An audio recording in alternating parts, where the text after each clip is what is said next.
Saturday, we also agreed a new £2.2 billion loan for Ukraine, backed not by the British taxpayer, but by the profits from frozen Russian assets.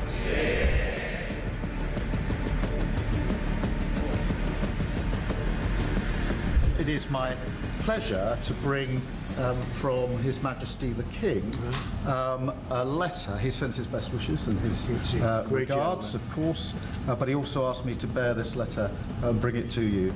So can I present the letter from the King to you? Thank you very much. Am I supposed to read it right now? Yeah, please do. I will do. I've got to tell him what your reaction is, so I need to know. I need to know. He is a great gentleman. A great, great gentleman. He said he thinks the war's going to go on for a long time, and he better not be right. Well, I just think he should be more appreciative, because this country has stuck with them through thick and thin. We've given them much more than Europe, and Europe should have given more than us, because as you know, that's right there, that's the border. What kind of diplomacy, JD, you are speaking about? What do you mean? I'm talking about the kind of diplomacy that's going to end the destruction of your country. Yes, but if you Mr. President, with respect, I think it's disrespectful for you to come into the Oval Office and try to litigate this in front of the American media. You're gambling with the lives of millions of people. You're gambling with World War III. You're gambling with World War III.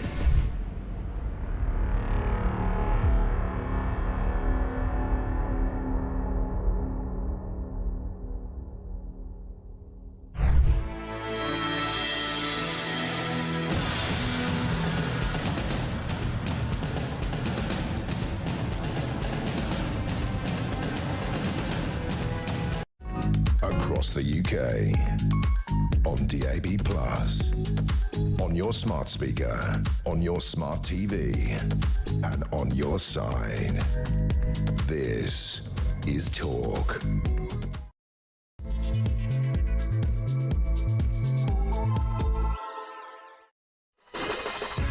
Welcome to Morning Glory. It's Wednesday, ladies and gentlemen. We are here. It's the 26th of March, and it is what can only describe as B-Day. I know that might sound like some kind of accoutrement you might have in a French bathroom, but that's not what I mean. I mean it's Budget Day for Rachel Reeves, because, of course, she is going to get up in the House of Commons this afternoon, and she's going to tell everybody that it's not her fault that the economy is going down the gurgler. It might be Donald Trump's fault, although, of course, she can't say that because Downing Street have already warned her off. But she can say that it's a bit of turbulence in the markets. She can say that, obviously, the war in Ukraine probably has something to do with the way that the budget's been going, the peace deal and the uncertainty of it, you know, the uncertainty of the tariffs, whether they're coming, whether they're not coming. But it's not Donald Trump's fault. Just don't forget that, because I couldn't possibly ever say that, because Donald Trump's my mate, Keir Starmer's best mate. Do you know what I mean? And she will, of course, be telling you all how qualified she is because of the fact that she once worked as... Well, I'm an economist. I studied economics. I got a master's in economics from the London School of Economics, and I worked as an economist at the Bank of England. I think she should ask for her money back. Theo Usherwood's here. I mean, if I was taught economics the way she was taught economics, I don't think they'd put me in charge of the local whelk stand. I think the London School of Economics has got a lot to answer for here, where she studied economics and became an economist. For heaven's sake, what qualifications does she have? There's a whole load of different headlines this morning. In the FT, we've basically got that Reeves will boost defence spending in what they're describing as a very grim budget. The I newspaper's got Reeves to push infrastructure investment. Others have got her cutting benefits for people because there isn't enough money in the Treasury, and we've also got her blaming a changing world on the front page of the Telegraph. So there's all manner of preparations for this particular event. We'll be bringing it to you live, of course, here right on Talk TV, right after Prime Minister's Questions, which is also going on this morning. Keir Starmer, I'm not sure what he's up to at the moment. He's gone a bit quiet because ever since we learned officially that the Americans think that you're a bunch of pathetic weasels, he hasn't really had much to say about the special relationship. We'll be talking about Motability this morning as well. You might remember last week it was revealed on this very station that there's an awful lot of jiggery-pokery going on with people getting Motability cars. The bosses of Motability have now worked out that we were right and they were wrong, so they're doing a massive review of exactly who is driving around in these cars that are supposed to be given to people with disabilities. possibilities, because clearly an awful lot of cars are being driven around very late at night to fish and chip shops and kebab shops, and they possibly might not be being driven by the people that they're supposed to be being driven by, as we pointed out. We've also got Migrant of the Day. You'll like that one. Also, the House of Lords have now got a pay rise. £55,000 tax-free is what they get for popping in and out and taking part in various things. Also, the BBC have censored the word yellow from a song. Would you believe? I mean, it's absolutely quite remarkable stuff. Also, Sadiq Khan's been on the freebie rail as well. He's been getting some free football tickets. Absolutely extraordinary stuff. You know what to do. This is Morning Glory. Let's get it on.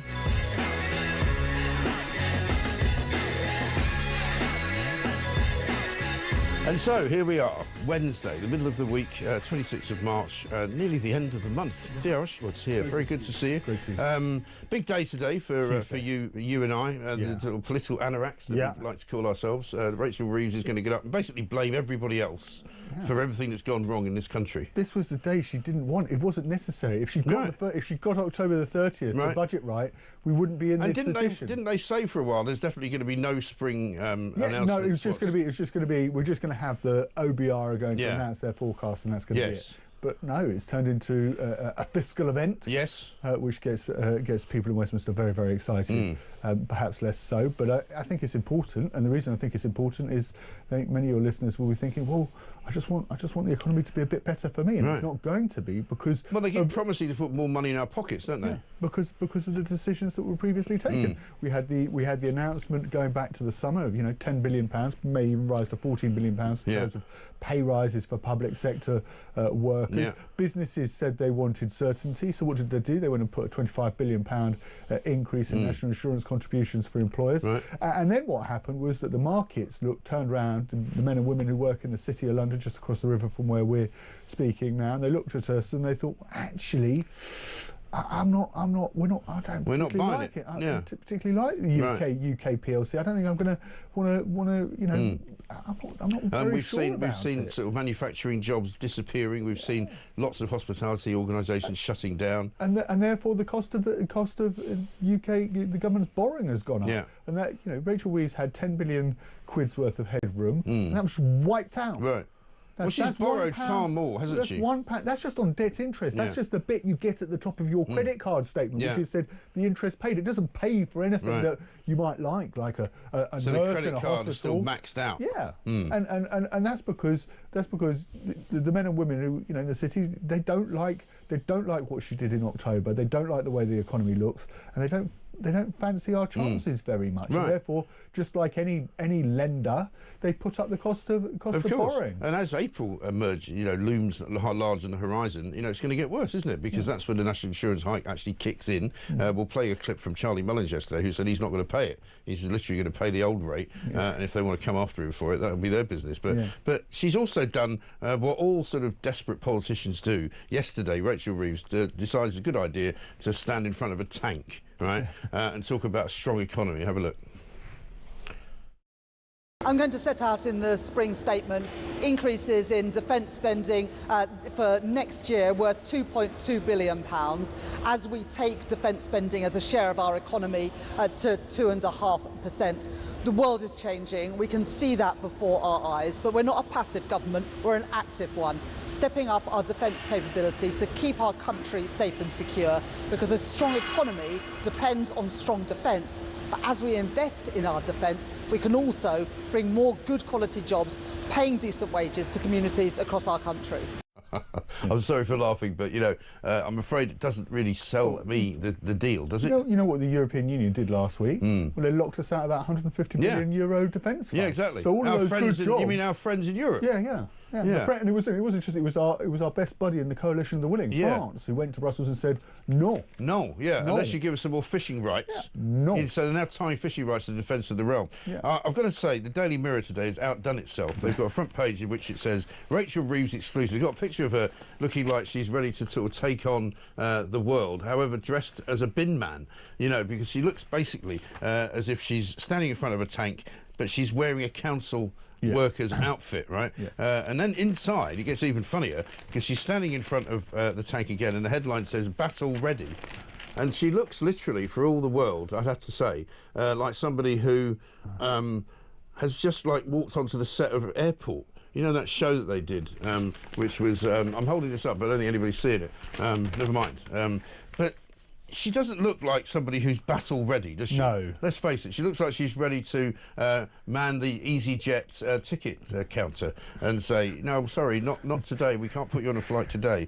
But, you know, it's kind of pathetic, this spin. I mean, people don't buy it anymore, do they? No, and we're you know, the coalition of the willing, we've been locked out. I mean, we've just seen, you go to the front page of the Times, and it's got, you know, the US placates Putin over a Black Sea ceasefire. You know, the White House is just saying, okay, fine, we'll lift the sanctions, but you can have we'll get our ceasefire in the Black Sea. You know, that all of that sort of it's all going around us, isn't it? That we had with the Lancaster House. There's another meeting penciled in for Thursday as well in Paris. It's all not pointless. amounting for very much. Well, no, because it's irrelevant, as I said at the time. You know, the idea that even Keir Starmer has now been criticised by pretty much everybody in the American administration for being completely pointless and useless, and and standing around pretending he's Winston Churchill. I think that was the quote, wasn't it, from the chief negotiator who was in Saudi Arabia at the weekend. And all the negotiations going on without Britain, without the European Union, and you can take a view on that, whether that is in fact a bad thing.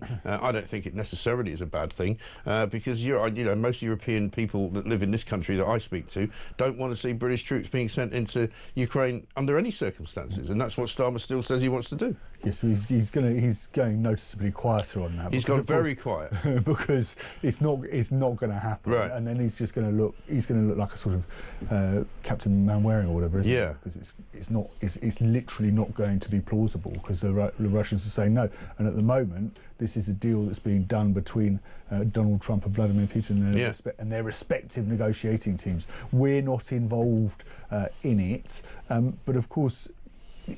I take your point. I think it's the right point, Mike, that you make. Is that in effect, there's a PR and a spin on the one hand, and then there's the reality on the other. We're spending more money on defence. We're getting battle ready, and then on the other hand, you're not involved.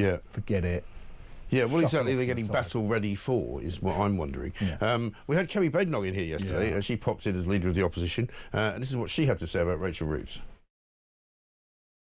I think in any other field she would have, but I think she's actually one of the best that they've got on the Labour bench. That's the bad news, which is what's really sad. That if she goes, we're likely to get someone much worse. You listen to Labour backbenchers, and a lot of the things that they ask for are completely crazy. They would bankrupt the country tomorrow. But I do think that she's out of her depth. But being the first female whatever is not an achievement if you're doing a bad job. No. And it's the people that you're working for that should give a verdict on whether you've achieved something or not. And the mistakes that she made in that budget are what she's trying to fix now with the emergency budget that we're getting tomorrow. This is not something that's reacting to world events. She made errors, problems have been caused, and now she's going to try and fix them again tomorrow.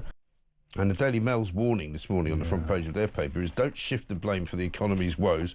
This is coming from the voters, which they've obviously done a survey of. They say today the Chancellor will point the finger at global turmoil, but the public don't buy it. Because they didn't say anything about global turmoil when there was global turmoil, and there isn't particularly more global turmoil now than there was, when they got elected. The Ukraine war was on then, it's on now. Donald Trump was not yet president, but anybody sensible could see that he would be. That doesn't count the Labour Party, of course, who got it wrong. Thought he wouldn't be. Went and batted for the wrong side, which I'm sure hasn't done them any favours, by the way. And once again, I wonder if anyone will learn lessons from that. I know that Donald Trump might be slightly different to many other politicians, in that he does actually bear grudges, and he will punish you if you do something that he doesn't like. But they were very unwise to have sent 200-odd members of the party to go and campaign deliberately for Kamala Harris. Yes, it was a massive blunder. It was a huge blunder, and of course, like you say, Donald Trump does hold grudges, but if you kiss the ring and you try to make it better, he'll let you back. He'll let you back in. Oh, he will. But we have work to do. But I think you raised the point. Of course, Keir Starmer and Rachel Reeves need to be careful here because there is the potential for the UK to actually be exempted from many of the tariffs that Donald Trump wants to impose. So they need to recognise that this speech today is going to be heard in the White House. And if it's all pointing the finger at Donald Trump saying it's your tariff, she won't be allowed to do that. But just supposing she goes really hard on the global events and the Trump tariffs and so forth. And we saw, of course, we had the speech from the Governor of the Bank of England earlier in the week, Andrew Bailey pointing to the new administration and the tariffs that are going to be introduced. But if she does that, there is a real danger, Mike, that actually Trump goes, fine, we'll stick you in with the EU, we'll stick you in with the European Union, and you can face all the tariffs as well. But actually, there is an opportunity, if we get this negotiation right with the White House, that actually we could see some real benefits, huge benefits. The problem is, though, the man leading our negotiations is Jonathan Reynolds, the fake solicitor, who knows about as much about business as, in fact, I wouldn't say my son, because my son probably knows more. But, this is a guy who's probably having rings run around him whenever he talks to the commercial arm of the State Department. But it's not going to come for free. There's no such thing as a free lunch dealing with Donald Trump. No. In return, he's going to want them to ditch this. It was introduced by the Tories, this 2% digital services tax, which of course that's going to lead to huge pushback from the Labour benches. At the same time, we're cutting tax and we're cutting welfare spending as well. So there's some really difficult choices. Something that's struck me particularly about this government is just how hard, for all the rhetoric and all the campaigning that they did in opposition, how hard they're finding the thorny issue of government. You have to make some really difficult decisions that their backbenchers are not going to. They're not. No, exactly right, and that's really their problem, because they're not a Labour government right now. And an awful lot of people in the Labour movement, whether they like Starmer or not, and many of them didn't to begin with, are saying they're being betrayed. Interesting one though, in Europe, on page 12 of the Daily Telegraph, the Alternative for Germany, AfD, has hit an all-time high in polling amidst a backlash to its Conservative rivals, who's promising to hugely increase debt to fund military spending. So, those who are moving to the right in Europe don't actually want increased military spending. It's a kind of an inverse, weird relationship going on, because normally people on the right prefer high military spending, but in this case they don't want it, in case it's going to mean more involvement in Ukraine. And this is a really thorny issue. We've seen it. We saw it with Olaf Scholz, as the outgoing Chancellor in Germany, very reticent about putting German troops on the ground in Ukraine. He knows what it would mean potentially for votes. We've seen the AfD do particularly well there. But of course, the paradox to the whole problem is that overall we are going to have to spend more money on defence. Every military expert you could get on this programme who's worth their salt is going to come on, and they are going to say that we need to, as a country, spend much more. 2.5%. It's a first step, but it's only a first step. We need to be spending much more on defence, because it's clear that Putin may well come back for more. But the problem we've got in Europe is that nobody's united, nobody's agreed. We saw Meloni, the Italian Prime Minister, push back on that coalition. There is no coalition of the willing. It's an invention by the Downing Street spin machine, which doesn't exist. I mean, I can tell them right now who the coalition of the willing is. There's only Keir Starmer in it. That's it. And then we saw, the value of our friendship with Emmanuel Macron when the French went and actually. We don't have a friendship again. We don't. He thinks he stands in the back of that ridiculous-looking armoured vehicle. Do you remember when they went through Paris back in the sort of Armistice Day or whatever it was? And it just means nothing, because Macron is, like all French presidents or prime ministers, anti-British. He's not going to help us with the migrant problem. We've been giving them billions, hundreds of billions of pounds over time. We've been giving them police to help us to stop the boats coming. Nothing that we give them ever stops the boats coming. They're not interested in stopping the boats. They're interested in getting the migrants off their shores and bringing them here, which brings us to Migrant of the Day, which we'll do in a minute. But we'll take a little break, because we need to do that.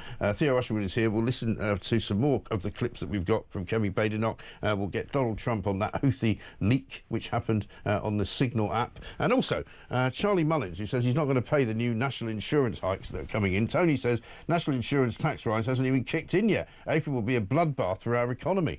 I think you're absolutely right. And one from Phil in Coventry: how can this useless government say they're not a passive government and take this country's defence seriously when they allow a daily invasion of our coastline? Absolutely useless. Well, that's right. Completely and utterly hopeless. This is Morning Glory. Back after this.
did he charter a private jet in Montserrat?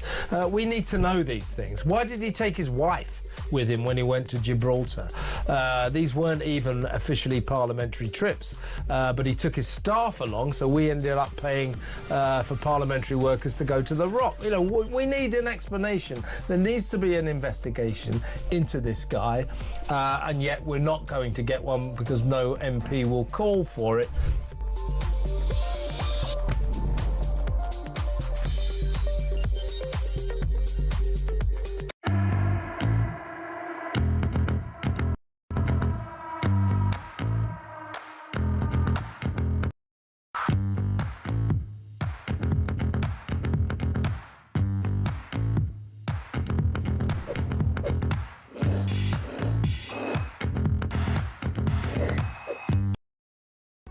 Across the UK, on DAB+, on your smart speaker, on your smart TV, and on your side.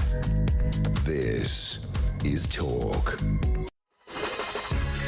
Welcome back. This is Morning Glory, 22 minutes past 6. There, Usher Wood is here with us. We've got plenty to do this morning, lots and lots of stories about Rachel Reeves, but let's move on from her just for the moment and talk about illegal migrants. Esther McVeigh, who's going to be on the show a little bit later on today, she was up in Parliament yesterday talking about illegal migrants and the destruction of documents. Given the government doesn't believe in sending illegal immigrants to third countries like Rwanda, can the Minister explain how the government plans to deport people who've destroyed their documents as they've come to this country so that we don't actually know their country of origin? Or is the solution to keep those people here forever in hotels or in one of the 1.5 million homes Labour plans to build? Mr.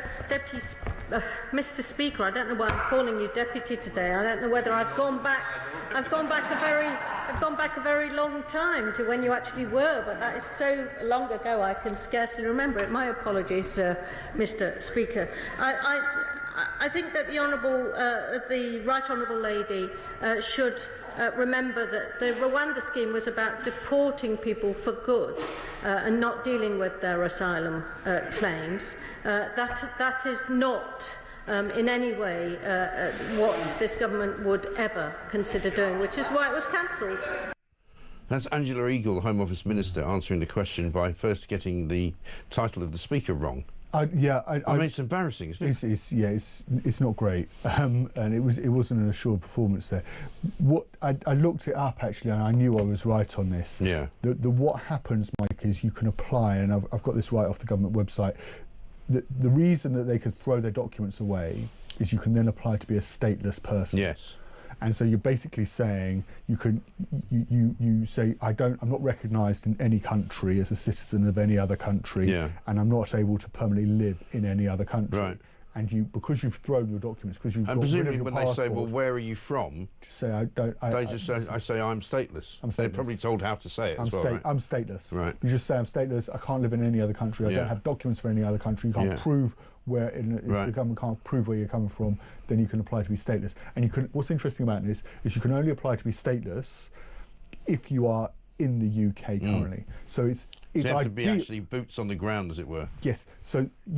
So you have to be in this country. So it's particularly, it can be used by somebody who has, of course, arrived in this country on a small boat, having thrown their documents and any proof of their nationality overboard at the bottom of the English Channel, and then they can apply to stay, and then they can apply to be stateless in this country, and that's why it's being used. And that's the thing; they know once they get there, and once they get that a status, that they can basically stay here forever. I mean, we did Migrant of the Day now here on Morning Glory, and today's Migrant of the Day is a paedophile who attacked a teenage girl who was due to be deported back to Pakistan, but he also then, having not been deported, targeted the child after he'd been released from other sex crimes. So, I mean, he's a continued recidivist paedophile, this guy, but apparently he's got a drinking problem, and so the Home Office, under the new European Convention of Human Rights rules, have basically said after he was jailed for assaulting the teenager, he can stay here because if he went back to his home country, he would be treated inhumanely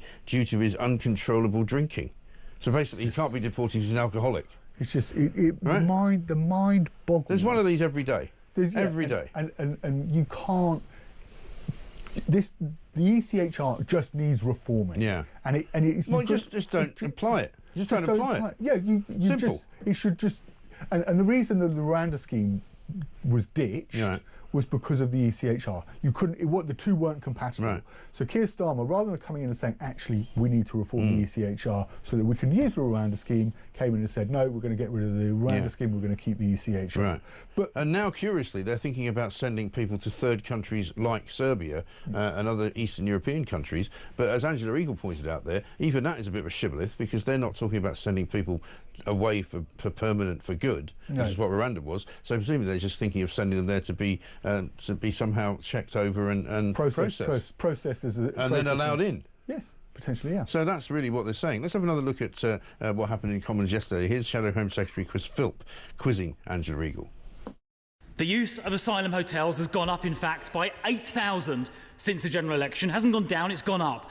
38,000 mainly illegal immigrants are now in those hotels, costing hard-working taxpayers around £2 billion a year. When will they end the use of asylum hotels? The government also promised last summer in the election and subsequently to smash the gangs. Well, that promise now lies in tatters. I'm not going to take any lessons from a minister who, in his last 3 months as immigration minister, saw nearly 10,000 people cross the channel in small boats and is complaining at half of that level that's happened in the last 3 months. We inherited a huge backlog. There was a 70% fall in asylum processing in the run-up to the general election. They left us with a huge backlog. Because of the backlog and the chaos that they left us, this is taking time. Yes, this is the trouble with Labour, isn't it? They have now been in 9 months. They keep talking about the backlog that they inherited.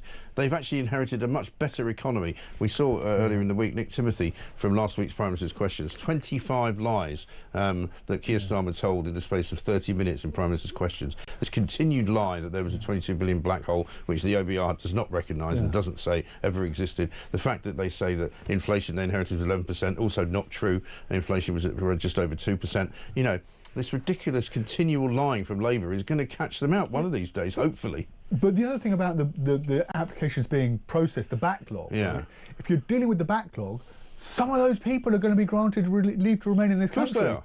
Okay, so most of them are. You know, it's around. I think it's around 30 or 40%. I'd need to. It's higher than that. No, because it's the highest in any European country of the number of people who claim asylum and who are then granted it. So you can say the government can turn around and they can say we've dealt with the backlog. Yeah. But there is it's like an amnesty. But it's a really high proportion. Well, yeah. They've said we've looked at your case and we've accepted it. Yeah. And that's. Solving the backlog doesn't solve the problem. Stopping the boats from crossing the channel solves the problem. Exactly. That's what they've got to get to grips with, and that hasn't happened. Yeah. You know, I was speaking to a friend who went over to. He was working actually with. He's working the BBC, and he went over to the north coast of France, and he was saying there was basically a huge warehouse. Where you had migrants waiting to come to this country, and they were just waiting for the perfect time when the tides were right to leave. And the minister also, Angela Eagle, also said, well, we've seen a reduction in the last 3 months. The crossings aren't... Technically, that's not true either. The crossings aren't necessarily weather dependent, but of course, in the winter months, you get the seas are not, are not ideal, and so undoubtedly, as we now head into the spring and the summer, the seas are going to be much calmer, and of course we're going to get much higher rates of well, there's nearly 6,000 that have come already just so far this year, and now we're about to enter the calm period, as you say, so there's every possibility it'll go up to about 5,000 a month, but we'll come back to that. We've been talking this week a lot about Freebie Gate again, because of course Rachel Reeves took her free Sabrina Carpenter tickets, then it turned out she took free tickets to the National Theatre. It also turns out she took a free hamper, because they've all still got this ridiculous kind of melange going on in their heads where they think, well, as long as we declare it, that's all right. Well, no, it's not all right. You shouldn't be doing it. She was cut loose, though, wasn't she? She by was, her colleagues. yeah. I mean, Heidi Alexander on Monday, Matthew Pennycook yesterday, and you got the distinct impression. I mean, I was at the lobby yesterday. They recognise this has got to stop. Well, I said it on Monday. Surely to God, somebody in Keir Starmer's office will tell senior cabinet members and maybe even junior ones, look, you know, particularly now that we're making cuts to disabled payments and cuts to pensions. And she's the woman doing it, by the way. And you're the one doing it. You can't look as if you're taking things for free. No. You know, I don't care if your daughter misses out on going to see Sabrina Carpenter. Or just pay for the ticket. Or just buy a ticket on your own. You've got plenty of money. You've got 300,000 plus coming into the household. You know, you'll be okay. Yeah. Turns out today, Sadiq Khan's at it as well. Yeah. He accepted 2 tickets to the Liverpool-Newcastle Carabao Cup from the Football Association. Khan declared them in the City Hall register, saying they were accepted due to a stakeholder engagement. It's nice, that, isn't it? Just pay for the ticket. Yeah. Just pay. I mean, they'll always say it's 500 quid. I mean, we had Kemi Badenoch in yesterday, and I asked her. She said, "To be honest, I haven't been to anything for free for a very long time." Yeah. They're all at it, but the reason is they say, because we get offered this stuff all the time, and you go, well, that's fine, but you know, at the end of the day, you should just say no. You don't have to do business. I mean, she talks about being invited to Silverstone, and she was like, well, don't really like motor racing, but somebody wanted to have a meeting. Somebody wanted to have a meeting, and I'm sure that you can make an argument that they had to have a meeting at Silverstone, but you know, come on, you didn't really have to do the box, you didn't really have to do the gourmet lunch, you didn't really have to make a day of it. You probably could have had a meeting with Buckinghamshire Council somewhere else, and you were probably persuaded because it was a nice day out for the family, you know, and at least people should be honest about that. But I said to her, you know, we in this company and in most companies, we've had people ring in about it. There is such a thing as the Bribery Act, and you're not allowed to take freebies from organisations unless you declare them in case they bring some kind of conflict of interest. No, I've got a friend in the city, and he works in debt. Yeah. And when he started, 20 years ago, he would get tickets to Wimbledon, the racing, horse racing. He'd go to all of it. And of course, the reason that they wanted to invite him to all of this stuff was that they want the business and so forth. None of that happens now. It's completely banned. Right. But somehow for the politicians, it's all right for them. 2 miles down the river, they're all at it. Yeah. And you just need one of the things that she got, I think, was a Harrods hamper from the Qatari government. Now, you might say that lots of people get Harrods hampers from the Qatari government, but I would have to send it back if I got one. Yeah. You know, I mean, I guess Gary. Could you pay for it? Could you say? I don't think you can. Well, then it's not a gift, is it? Yeah. I mean, they want to gift it. You know, they've got loads of money. Yeah. I'm sure Gary Lineker gets one, but he probably shouldn't accept it as a member of the BBC either. And the company would quite rightly make you send it back. And why would they make you send it back? Because they would want to ensure that Morning Glory with Mike Graham on Talk is beyond reproach. It is, absolutely. And the Qatari government can't just come in here with their Harrods hamper and say, well, and now let's to be nice to them. Exactly. Right. And that's the point, isn't it? Because they would expect you to be nice to them. You couldn't then have I mean, if they gave you, let's say you took the Harrods hamper, the Qatari government gave you a Harrods hamper, and then next month there comes a story about them winning the World Cup. Yeah. And you couldn't human rights issues, and you suddenly you have to turn around and say, well, actually, I think Qatar would be a great place to go to the world, a brilliant place. It's got all the amenities that people want for World Cup. You know, he actually, not only did he think it was a great place to go, he went and worked for them while he was there before the World Cup happened. Yeah, but it would be wrong. But the point is, it's a conflict of interest. There's no question. You know, and there was a time when you know the freebies were, and it's a woolly area, I suppose, because you will be invited sometimes to a cocktail party, or you'll be invited to the embassy if you're a foreign correspondent of another country, that kind of thing, and that does go on. But there has to be a very clear understanding that there's absolutely no way that anything that is then given to you is returned in kind. It can't be. But we've got this huge, review going on at the moment into the way tickets are handed out. You know, we'll come to that. Ticket pricing. Front page of the Sun. Front page of the Sun. Yeah. And so you would. So I'm sure that there's nothing to suggest at all that the Chancellor has done anything wrong. But if you are taking tickets to a particular venue for a particular event. What nobody's been saying, and I've been picking it up because I'm pretty sure when the story first broke about the Sabrina Carpenter tickets, the box that she was in at the O2 was one which was occupied or at least hired for the night by some financial institution, right? Yeah. So I can't remember what it was, but it was either a bank or something like that. You know, so there's a question about who is at that who's her point of contact in there? Who did she talk to? What did they talk about? And when they want to make a phone call to the Chancellor's office next Monday, will they get through? Probably, because she was at the Sabrina Carpenter concert, and that's it. But we'll come back with the Oasis story after this. We're going to take a quick break. Theo Usherwood is here. I'm Mike Graham. Don't forget, you can send us a voice note to this number, 0344 499 1000. Here's one from Mark. Morning, Mike. It's Mark in Lancashire. The question of how to deport paperless migrants should really be quite simple, shouldn't it? There's only two categories. There's those seeking asylum and those who are coming here not seeking asylum but as an economic migrant. The economic migrants, if they refuse to say what their nationality is, we put them in jail because they've basically broken into our country without documentation. We put them in holding centres, give them simple food, no freedom, and we do that until they tell us what their nationality is and it can be verified. And as soon as that is the case, then we release them and we send them back there. Yeah, I think that's a very, very good suggestion and a very good solution, actually. One from Karen here on Twitter. Morning, Mike. I'm thinking of ditching my documents in the sea and claiming to be a stateless alcoholic. I don't blame you. I think if you could gain some kind of advantage by doing that, no doubt you would. It's absolutely incredible, isn't it? Coming up, we're going to talk about Oasis. They're on the front page of The Sun this morning. And also, you've got a chance to win some tickets too. This is Talk.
Across the UK, on DAB+, on your smart speaker, on your smart TV, and on your side.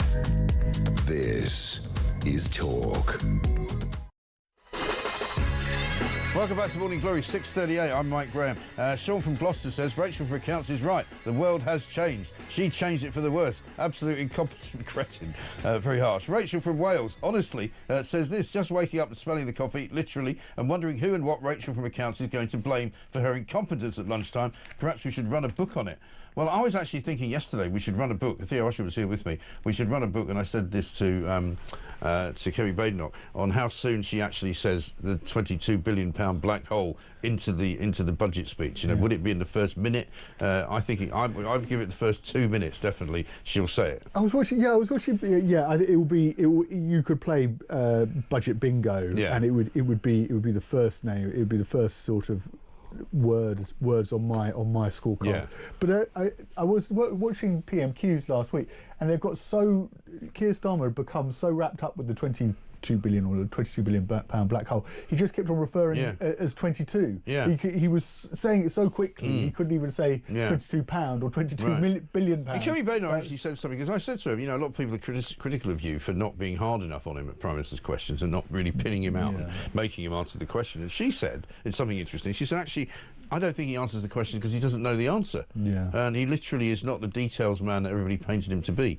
But let's move off politics for a minute and have a look at the front page of The Sun, because they've got Oasis fans misled by pricing on a ticket site. Definitely shady. It's a great headline. They're basically saying Ticketmaster may have misled Oasis fans over pricing, because if you remember, the competition watchdog have said that potentially Ticketmaster breached consumer law by offering platinum tickets at more than twice the standard price with no additional perks. This is that whole kind of surge pricing mysterious thing that goes on, right? It just needs to be regulated properly, doesn't it? Yeah. It's not fair on fans. You get at the beginning of the phone call, you think the ticket's going to be, I don't know, 85 quid, and you get to the end of the phone call and suddenly you're being charged £200, and you're in the sort of the realms of diminishing returns. You just pay the £200, and they've got you there because you don't want to go to the back of the queue, and you could then ring back and it's £400. Yeah.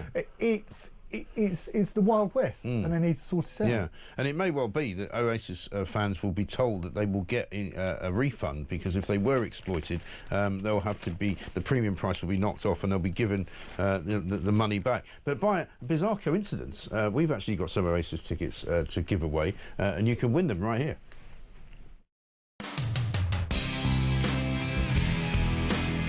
How do you fancy winning tickets to the hottest gig of the century? Here at Talk, we're giving you the chance to bag yourself a pair of tickets to Oasis at Wembley this summer. Plus, we're giving away a whopping 10 grand and putting you up for the weekend in a London hotel. All you need to do is text the word prize to 83338 and you're in the draw. Alternatively, you can enter by post. Once again, all you need to do is text the word prize to 83338 or you can enter by post. Good luck. 18 plus UK excluding Northern Ireland. Enter by text for £2 plus one standard network charge by 11 p.m. on the 7th of April 2025. Or post your name and number to Oasis Competition, PO Box 3190. Colchester CO2 8GP to arrive by 5 p.m. on the 10th of April 2025. Full terms and conditions at talksport.com. This is a News Broadcasting Network promotion. Now, sticking with the pop world, there's a great story on page 9 of the Sun. Say Yellow is Too Spicy. This is Spice Girls. Their 1997 #1 song called Spice Up Your Life. You might remember it. Yes, I certainly I do. do, yeah. My daughter, funnily enough, was one of those kids who was into the Spice Girls massively. And I remember, I think it was her 7th or 8th birthday, and all these kids turned up dressed as the Spice Girls. It was quite weird. And anyway, there's a line in the song of that particular 1997 #1 where it says, "Yellow man in Timbuktu, colour for both me and you." And it played on Radio 2 yesterday, and they actually censored the word yellow. Yes. So Music Insider has told The Sun, it's a great exclusive by Hal Davies and The Sun. The band are singing in celebration of people from all walks of life. It's clumsy, but not insulting. There haven't been calls to change it, and so it's odd they've decided to do so. And I'm with the Music Insider. Yeah, I think so. I'm with the band Music lyric in the whole line is "Yellow man in Timbuktu, colour for both me and you, kung fu fighting, dancing queen, tribal spaceman, and all that's in between." Yeah. I mean, it doesn't sound that offensive, does it? No, but you know, it's bad news for Coldplay, though, isn't it? They'll have to ban the whole song "Yellow." That'll be it for them.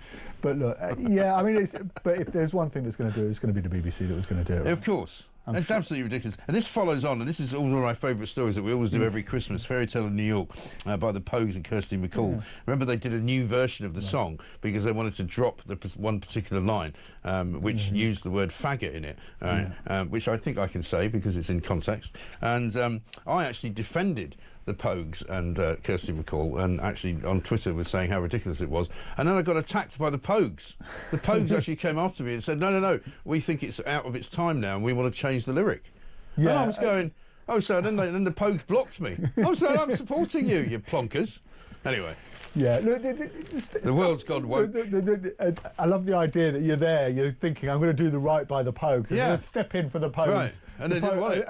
No. Thanks. Somebody must have told me I was a right-wing bigot. Obviously, that was the problem. Let's talk about the House of Lords. We saw MPs getting a pay rise. There's always the usual kerfuffle around that because not a lot of people get pay rises this day and age. But the Lords have got another pay rise, which takes their annual sort of takings up to $55,000. Why do they get it tax-free, by the way? I've no idea. But it's and the funny thing is with the House of Lords is you only have to turn up for you only have to turn up for the very beginning. Just of sign the debate. in, don't you? Really? Sign in. Right. I think you have to stay you don't have to stay for very long at all. Yeah.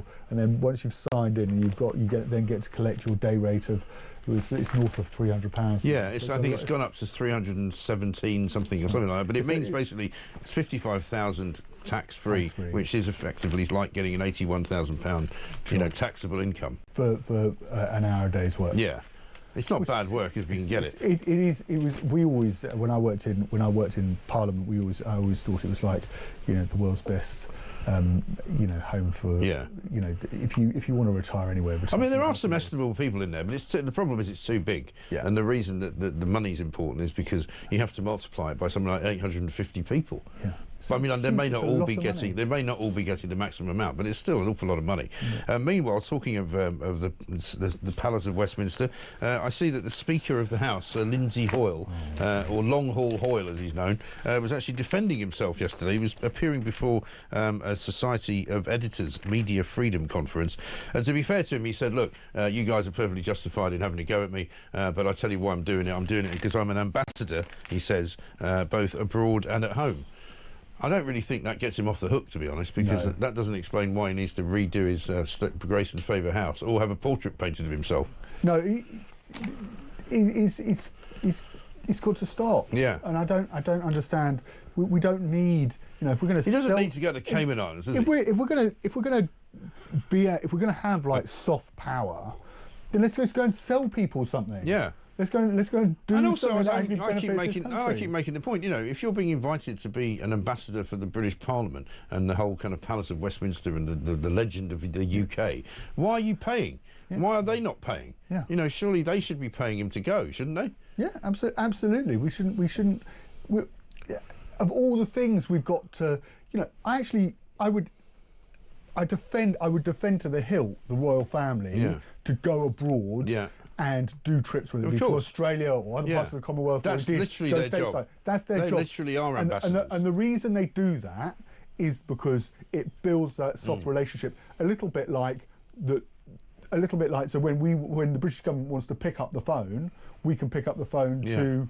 Keir Starmer can pick up the phone to Donald Trump. The importance of the royal family, Keir Starmer relied on it so heavily with that letter from the King, the idea of I've got a letter from the King. I know. I mean, it's just awful, isn't it? But he relied on it heavily. He did. And he needed it. And of course, there's the promise of the second unprecedented. Imagine how badly it would have gone if he didn't have the letter. Because, I mean, look how it's going now with the letter. Look what happened to Zelensky 2 days later. Yeah, I know. Right, absolutely right. So this on the freebie front, this is from somebody who doesn't want to give their name. Pre-retirement, I was MD of a large company where myself and other senior managers were offered a range of gifts and invites to events. These had to be declared, and if it was Christmas booze or hampers, they were raffled off for charity to all employees, and if there were events, there was a rota for the employees to attend. Yeah. So, there are rules, basically, which none of the politicians appear to be subject to. Yeah, and it doesn't seem, if your correspondent can impose the rules for his company, they can impose the rules in Westminster. Well, it's not that he's imposing. I think the reason they're imposing them is because there's such a thing called the Bribery Act. So you have to be very careful who's getting gifts from whom. Let's get a voice note from Stephen. Hi, Mike. Most of us, when we get freebies or gifts or anything like that, have to declare it to the Inland Revenue as a benefit in kind and pay tax on some of that. Did I have to pay tax? And certainly did I have to declare it to the HMRC? Yeah, that's a very good point as well. They would have to declare it to HMRC. My wife, it reminds me actually of one. My wife was working and she had somebody ask her for advice. She said, because they wanted to have some clients in for lunch. Right. And they were going to lay on a spread. Right. And they were going to and they were like, hang on a moment, is that going to be too much? Are we going to have to make a declaration about this? And she just wrote back, she said, serve them tea and coffee, that's it. Yeah. Boom, done. And that's unfortunately the end of hospitality. No, because we don't want it, as you say, the end of hospitality. We don't want anything to come across our desk that says, hang on a moment. Yeah. It's a very difficult area. It really is. It's complicated. If you're in business, it's really complicated. And so why the hell politicians think they can just ride roughshod over it? Anybody's guess. Anyway, coming back, going to talk about birds. Apparently, people in Britain can't recognise birds, which seems extraordinary. Since I thought we were sort of world headquarters of ornithology, but there we are. 6:49. Theo Usherwood's here. We'll be back with that, plus a lot more. Motability and Prince Harry as well.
Why did he charter a private jet in Montserrat?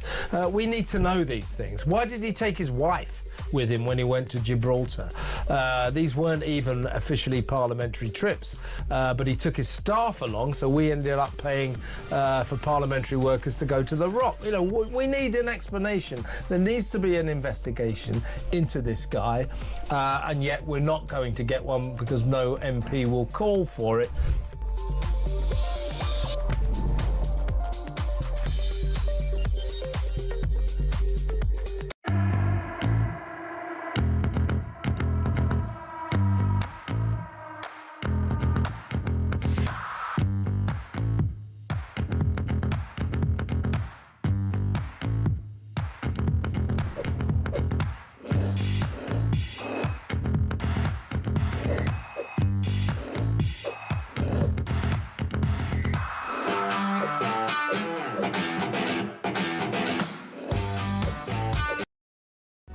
Across the UK, on DAB+, on your smart speaker, on your smart TV, and on your side. This is Talk. Welcome back to Morning Glory, 6:52. I'm Mike Graham with you all the way through, of course, until 10 o'clock. 4 glorious hours of Morning Glory. And then it's going to be Julie Hartley-Brewer. Rachel Reeves is going to be along with her budget pronouncement sometime after Prime Minister's questions. Alan in Merseyside says, can Rachel Reeves tell us how the world has changed that has impacted our economy? The Ukraine war has been going for 3 years. Doesn't she know that? And Francis in Llanelli says, morning, Mike. Every time clueless Labour are asked a question at the dispatch box, they respond with, I'm not going to take any lessons from. It's so infuriating, and they just get to dodge the question. It drives me tonto.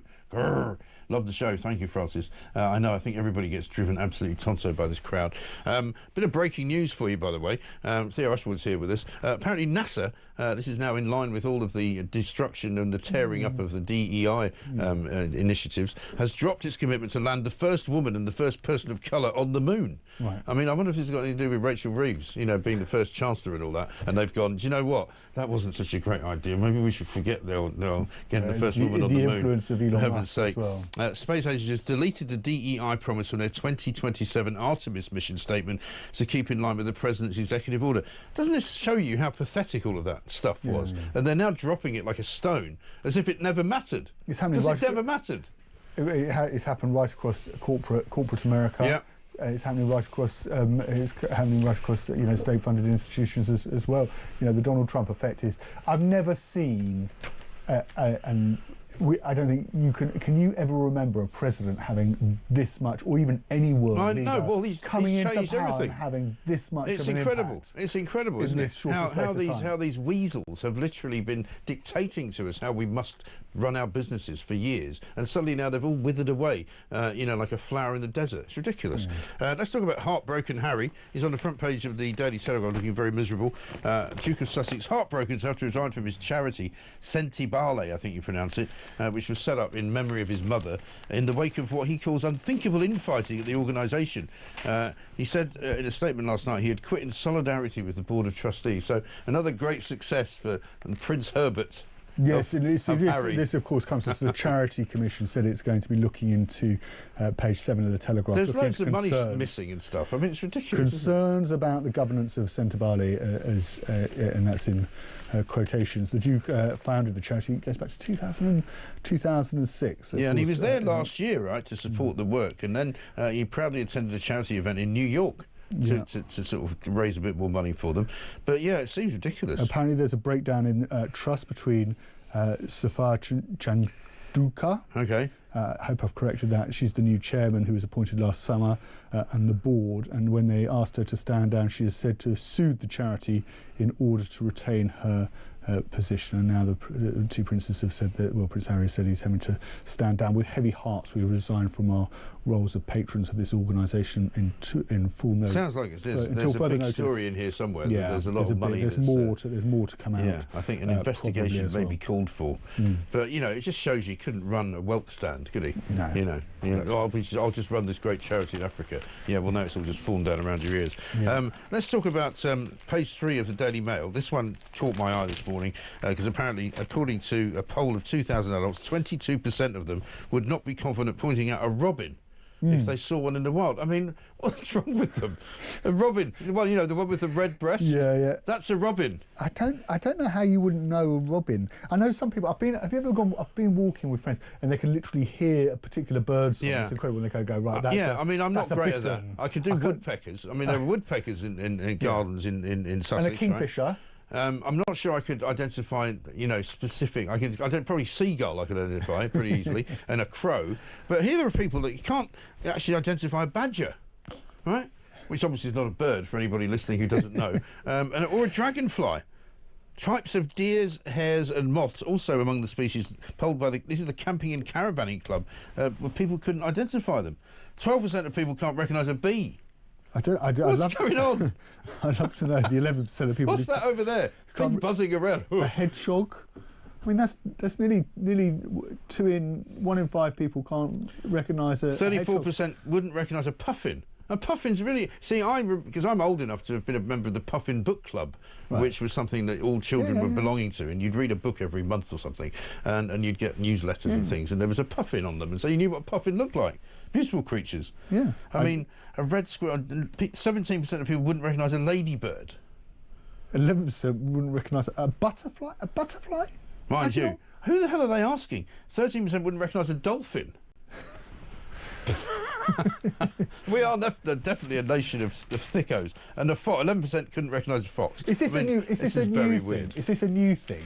Well, probably they're not bothering to teach people anything, and parents don't bother to teach their kids anything. They just give them an iPad and you get on with that, you know, and don't actually talk to them about it. It's absolutely ridiculous, isn't it? Absolutely, utterly ridiculous. What haven't we done? We haven't done Motability, which we should do. That's on because I'm going to claim credit for this, because we did a massive campaign last week about this. When it was discovered that so many people were in receipt of these cars, which were free to anybody basically who had PIP, and basically you could exchange some of your PIP money. And we got some criticism from people saying they're not free cars. You know, you have to give up some of your PIP, you know, donation. Well, yes, but that's still free money. So at the end of the day, it's a free car, whether you like it or not. But a lot of people were using the original sort of budget, shall we say, and upgrading it so they could get a nice Mercedes or a nice Audi. And now, finally, about a week later, the Motability bosses apparently said they're going to have a crackdown because people with serious disabilities who are leasing cars are obviously able to continue to use the benefits, but they worry that an awful lot of other people are making claims for people who don't have disabilities and who are driving those cars. Yeah. And you could get the Motability benefit, and then you could leave the car out. You could probably even, I think there's nothing to preclude you registering the car for other usage. You're allowed to nominate 3 drivers because some people, to be fair, have a Motability car to be driven in because they can't actually drive it themselves, and I get that. That's fine. But there are plenty of them who are being given Motability cars who are actually not even using them, and they're handing them to members of their family to drive. Yeah, and it's a real problem that the government has to get on top of this welfare, and you obviously picked out this Motability. The welfare budget it can't be used. It's unsustainable, isn't it? The care can't be used to prop up the motor industry.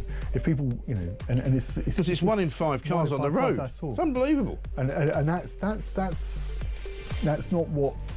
not what the welfare budget is there for. Yeah. I think if you've got a genuine claim, then you should be able to claim. And if you need support with driving and an adapted car, but like everything else in this country, it's got way out of control. Theo, good to see you. Thanks very much indeed. We're out of time, unfortunately. That's the first hour of the show. That's what's in the papers. Coming up, Dan Hodges is going to be talking to me about Rachel Reeves, Keir Starmer, and much else besides. This is Morning Glory.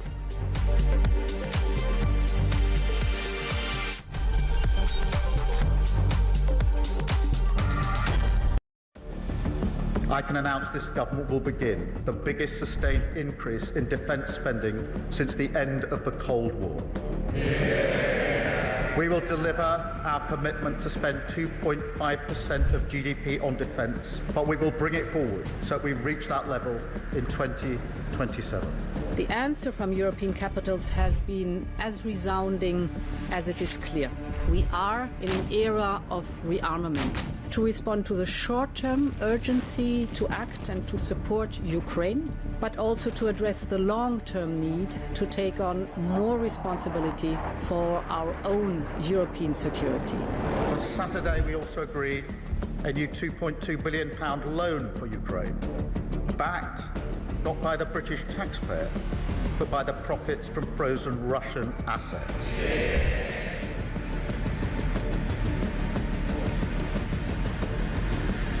It is my pleasure to bring from His Majesty the King a letter. He sends his best wishes and his regards, of course, but he also asked me to bear this letter and bring it to you.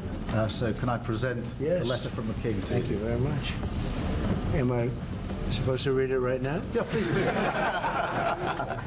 I will do. I've got to tell him what your reaction is, so I need to know. I need to know. He is a great gentleman. A great, great gentleman. He said he thinks the war's going to go on for a long time, and he better not be right. Well, I just think he should be more appreciative, because this country has stuck with them through thick and thin. We've given them much more than Europe, and Europe should have given more than us, because as you know, that's right there, that's the border. What kind of diplomacy, JD, you are speaking about? What do you mean? I'm talking about the kind of diplomacy that's going to end the destruction of your country. Yes, but if you are not Mr. President, with respect, I think it's disrespectful for you to come into the Oval Office and try to litigate this in front of the American media. You're gambling with the lives of millions of people. You're gambling with World War III. You're gambling with World War III.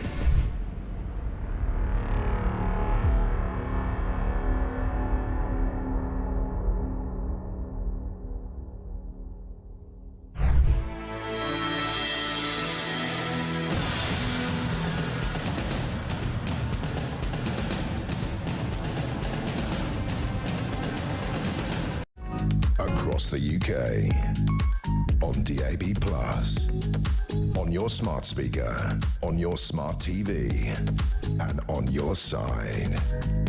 This is Talk.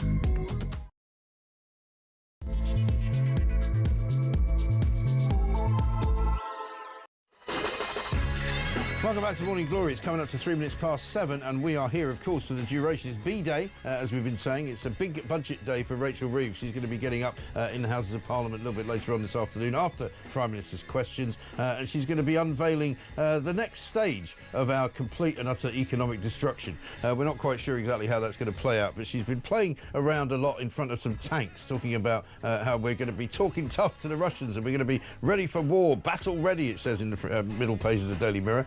Rather pathetically, she looks like an extra from Airport rather than actually somebody who's standing on the military front line. What can I say? Apparently she's going to blame the rest of the world for all of our problems. It's not her fault. It's Donald Trump, but she can't actually physically say it's Donald Trump, or she'll get slapped down by Downing Street. But she can say that, you know, the strange... I mean, she might as well be, you know, like dark forces at work.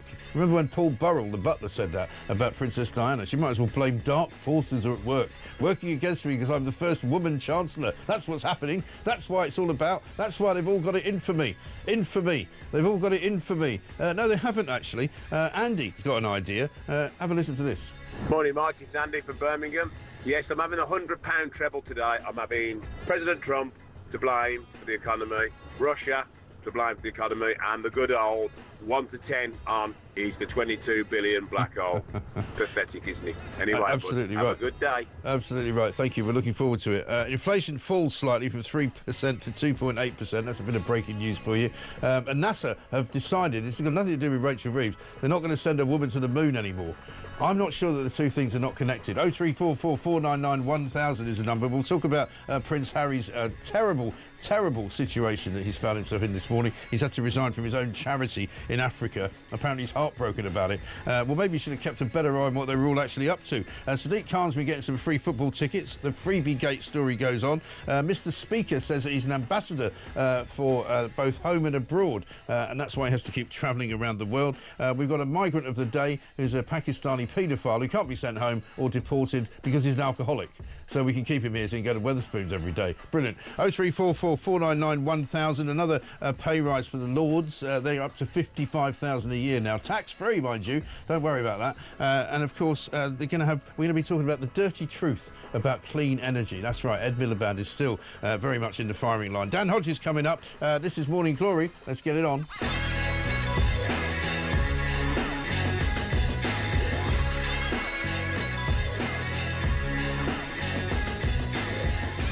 got this from Brian in Spain. He says, morning, Mike. Good move for Rachel to stand in front of a tank. She's been told the economy has tanked and she's trying to find it. A question Kemi should ask at PMQs, as Rodney likes to use 22 million black hole, is how big is the hole now? Because what we do know is it's an awful lot bigger than it was, because the borrowing now is off the scale. And Dan Hodges joins me now. I mean, he's been talking about it this week as well, because the OBR requirement, or the borrowing requirement, is much, much worse, I think, than Rachel Reeves ever thought. Dan, very good morning to you.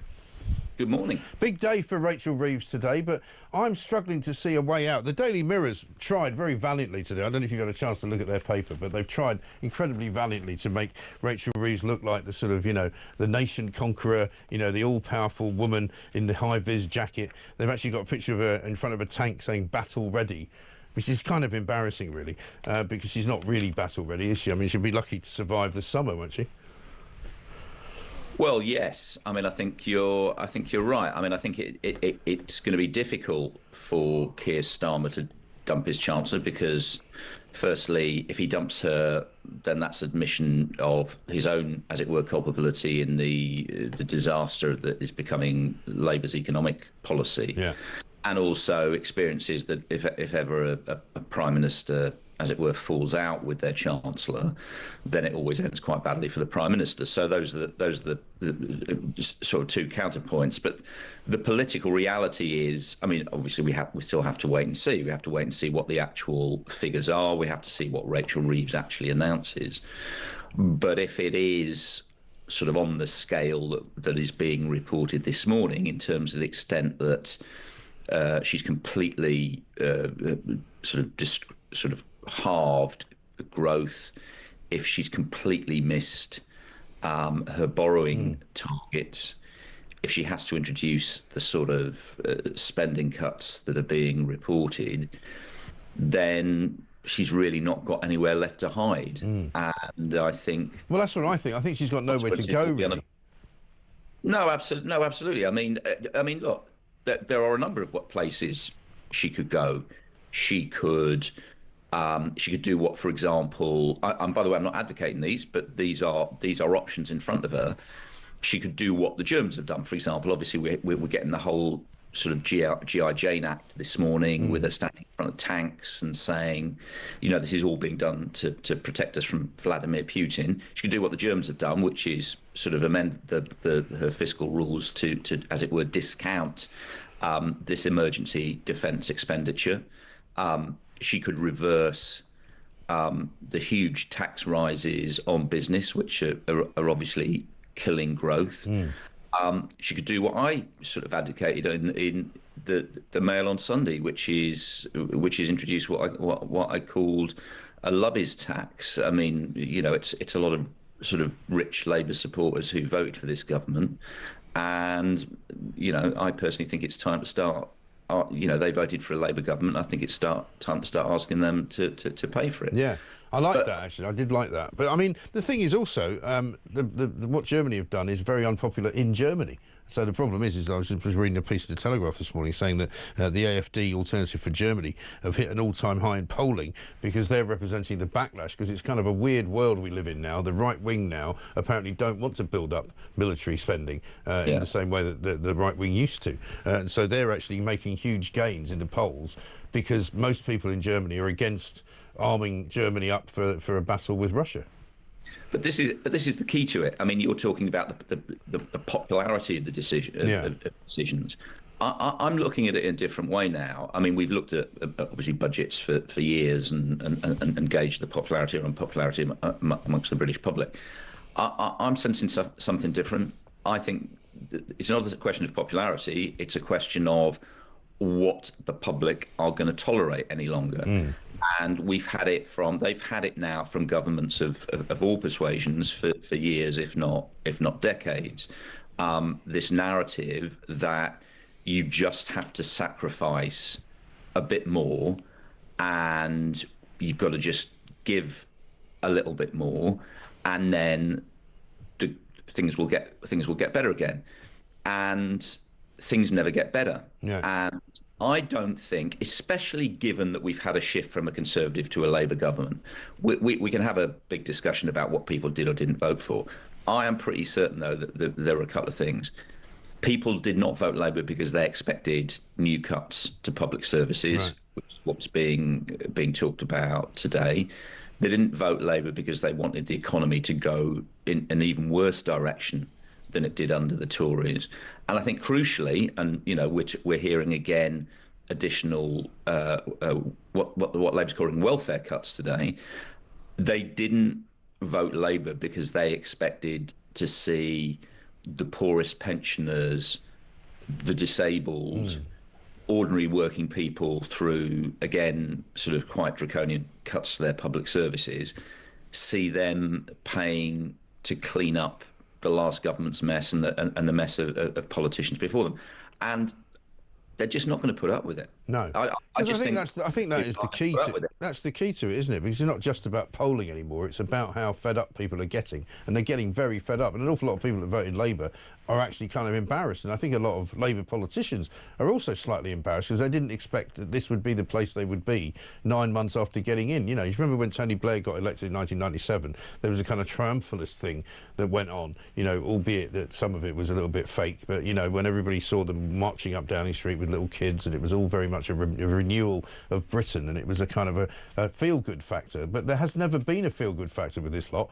It's just been a feel-bad factor, and the feel-bad factor gets worse every single week, And that is that leads on to what I'm talking about with I think the lack of political sustainability in terms of what Rachel Reeves is proposing. This isn't a government that was elected with a fanfare of delight and 45% of the vote. This is a government that started off on 34%. The latest polls have Labour bouncing around on 22, 23%. There are some signs that we're already starting to see a further erosion of Labour support, which has been, as we know, has been sliding back consistently since the election. Yeah. Because of the cuts to the disability cuts, and that's before what we're seeing today. And we can all debate, and we'll all debate the rights and wrongs of what Rachel Reeves has done. But we've got a very important by-election coming up, which the opinion polls at the moment are showing Labour is going to get an absolute shellacking, and as are the Tories.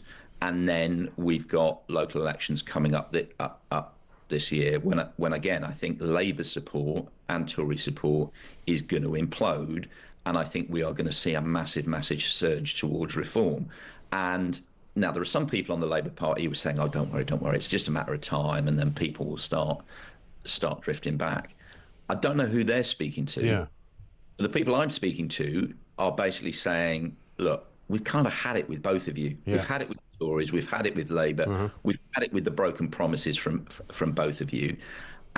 I think we are heading towards a very, very serious economic and political crisis in this country. Because the reality is, Labour lied.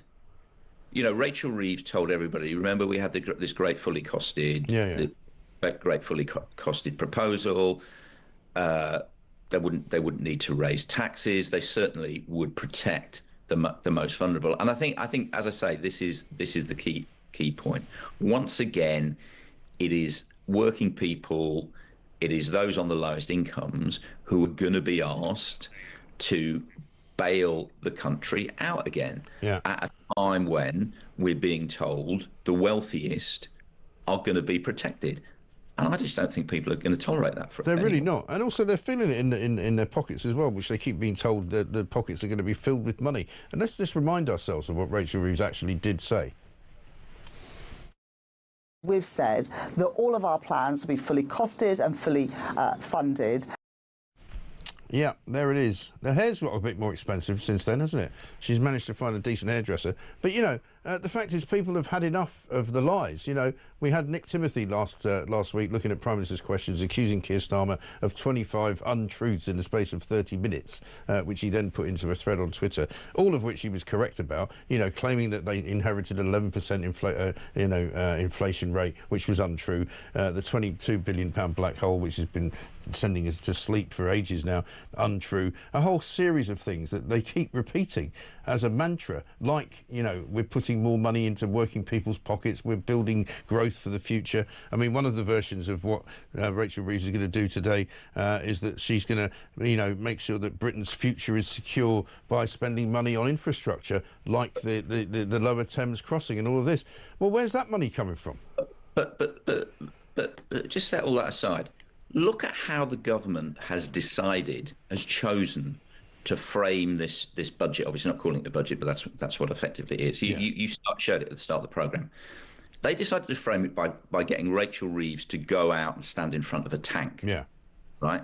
Now, this is going to be the narrative that they're going to push today. We need to do this because the Tories' black hole is now actually, it's not the Tories' black hole, it's Vladimir Putin's black hole. Yeah. Now, if Keir Starmer and Rachel Reeves and other members of the Labour government think that the mood of the British people is that they are prepared to see, as I say, additional cuts to vital services for working people, additional hardship for poor pensioners, additional hardship for the disabled, so Rachel Reeves can afford to send that tank to Ukraine, they are about to get the shock of their political lives. Yeah. Now, I say this as somebody, you know, I'm on here every week talking about how we do have to confront Putin, we do have to support Ukraine, but I'm telling you, the British people, again, are not going to accept it. No. The reaction to what Rachel Reeves is going to be today is not going to be, OK, fair enough, fantastic, we all have to dig deeper yet again. Shoulders to the wheel and all that. No. To send tanks to Ukraine. Yeah. They're not going to put up with it. Right. What it's going to do, and you'll see this in the polls, is people will turn around and say, no, hang on a second, we've got to take care of ourselves. Exactly. We've got to protect our own vulnerable people rather than the vulnerable people in Ukraine. Again, I said it last week, the political and economic strategy that the government is pursuing at the moment is absolute madness. Yeah, and it keeps us all over the place as well because, you know, we probably won't have time this morning to talk about the whole situation going on in America, but, you know, very clearly, you know, it's like how many more hints do you want that Donald Trump doesn't really care about Britain, he doesn't really care about Europe, he doesn't really care what Europeans do or say. They're interested in doing a deal with Putin for hell or high water, whether it's good or bad, doesn't really matter. You know, Starmer's gone very quiet on this whole kind of coalition of the willing. You know, even Emmanuel Macron has kind of carved him out of the European deal, and so he's kind of left stranded on this little island on his own. Well, this again is the political problem. So people within the Labour Party and people within Downing Street thought that because Keir Starmer was winning plaudits for his UK strategy, that gave him political capital to ram through the sort of spending cuts to disability benefit that we're going to see today. The absolute opposite is true. Yeah, it hasn't happened, as I say, with the G.I. Joe, G.I. Jane strategy, is what's going to happen is that is going to now start to contaminate Keir Starmer's Ukraine policy. Yeah. Because people, as I say, are going to start turning round. I mean, I was speaking to Labour MPs last week who were saying they're already starting to get this on the doorsteps. They're saying, how is it we can afford to send drones to Ukraine but not look after our pensioners? Yeah. And also, again, there is a complete deceit in this. We saw Rachel Reeves was on the TV on Sunday. I think it was with Trevor, and she tried to peddle this line. You know, the world has changed. That's why I've got to take the difficult decisions today. Right. But when they made the announcement on additional public spending, Keir Starmer stood up and said, "Don't worry, we know precisely how we're going to pay for this. We're going to cut it from the overseas aid budget." Yeah, exactly. And she was kind of left speechless there because again, exactly. And then she was left floundering. And the reality is, you know, I think this is what we're going to see today. Again, let's wait and see what the actual figures are. Yeah. I think this is the day where Rachel Reeves is going to get found out. I think you're absolutely right. And in your point about, you know, getting rid of a chancellor, we had Kwasi Kwarteng on here this week saying exactly the same thing. You know, as he said, he knows better than anybody. Get rid of the chancellor, you don't last very long yourself. But I think we're across the Rubicon with this now because she's so bad, you know, at the stewarding of the economy, that something drastic has to happen, and it's a kind of almost exceptional case. But let's just move on briefly, because we've got to leave it soon, to Kemi Badenoch. She was in here with me yesterday. I said to her, one of the things that people criticise you for is not being hard enough on Keir Starmer at Prime Minister's questions. Here's what she had to say. No one can make him answer. But he doesn't answer questions because he doesn't know. He genuinely doesn't know. I thought he was obfuscating because he didn't want to say the truth. And a lot of the times he actually says things that aren't true. But he doesn't have answers. He didn't have a plan. And so he just keeps repeating the same words. We play Starmer bingo in the office now because we know he's going to say certain things, 22 billion, 14 years. But he's got no answers and no vision for the future. You think she's got a point? No, not really, because I mean, with the greatest respect, I mean, we've just been talking about, the what a political disaster the government's economic strategy is. We've all known the other issues that we've had. I mean, we didn't even touch with Rachel Reeves the political madness of her, bringing back the whole freebie. Oh, the freebie stuff. I know. I know. Well, this is it. There's so much to talk about. You can't get to all the bad stuff. But this is the point. We could be here all day talking about the political problem and screw ups of the government. And Kemi says she plays Starmer bingo in the office. Well, I think that in the country people play Kemi bingo. Well, actually, it's not really a form of bingo because we know that every week she's going to stand up on Wednesday at 12 o'clock with this open goal and completely put the ball over the bar. And I think the same issues I was talking about in relation to the politics of this, we've got by-election coming up, we've got local elections coming up. They're going to be, as it were, a sort of a verdict on, effectively the first year of the Starmer government. They're also going to be a verdict on Kemi Badenoch's leadership of the Conservative Party. And I think we all know it's going to be a pretty damning verdict. Yeah, I think it will. I mean, we could, as you say, Dan, do this all day. We might have to do some kind of long-form interview at some point or other because it's getting ridiculous. Dan Hodges, commentator for the Mail on Sunday, thanks very much indeed. Breaking news, of course, inflation has fallen slightly from 3% to 2.8%. I mean, I wouldn't be surprised if Rachel Reeves tries to make some gain out of that, as if it's something to do with her.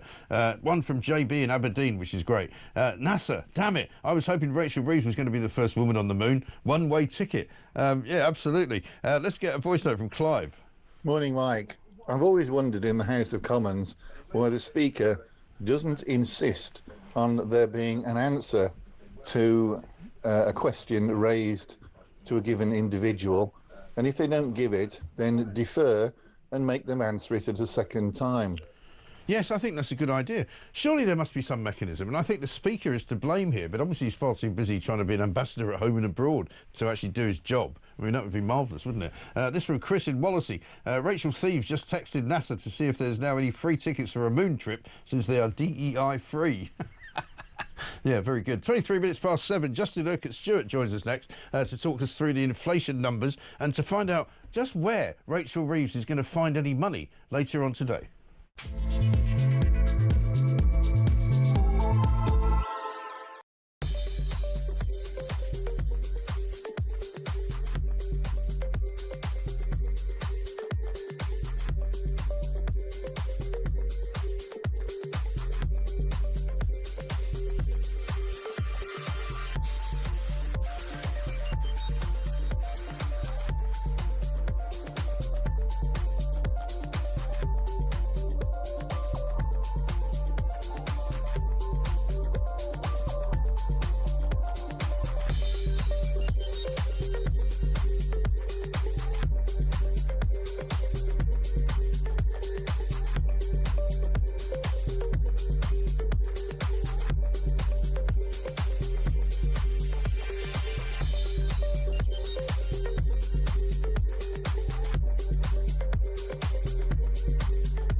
I can stand here and tell you that if you have wealth above 10 million, you can afford to contribute a bit more to your country to help make the country that you live in a better place for everyone, including yourself and your family.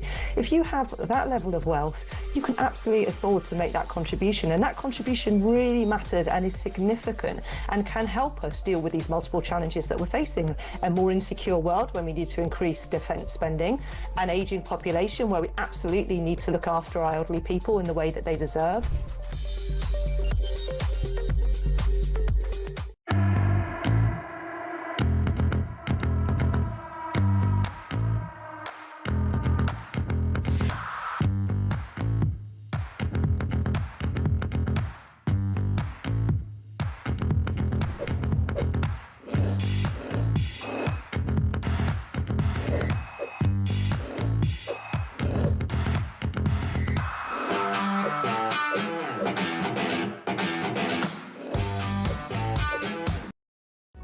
across the UK. On DAB+, on your smart speaker, on your smart TV, and on your side. This is Talk. Welcome back to Morning Glory, 26 minutes past 7. I'm Mike Graham with you all the way through until 10, of course. We're talking about a great many things this morning, including NASA dropping the idea of putting the first woman on the moon. A lot of people disappointed it's not going to be Rachel Reeves.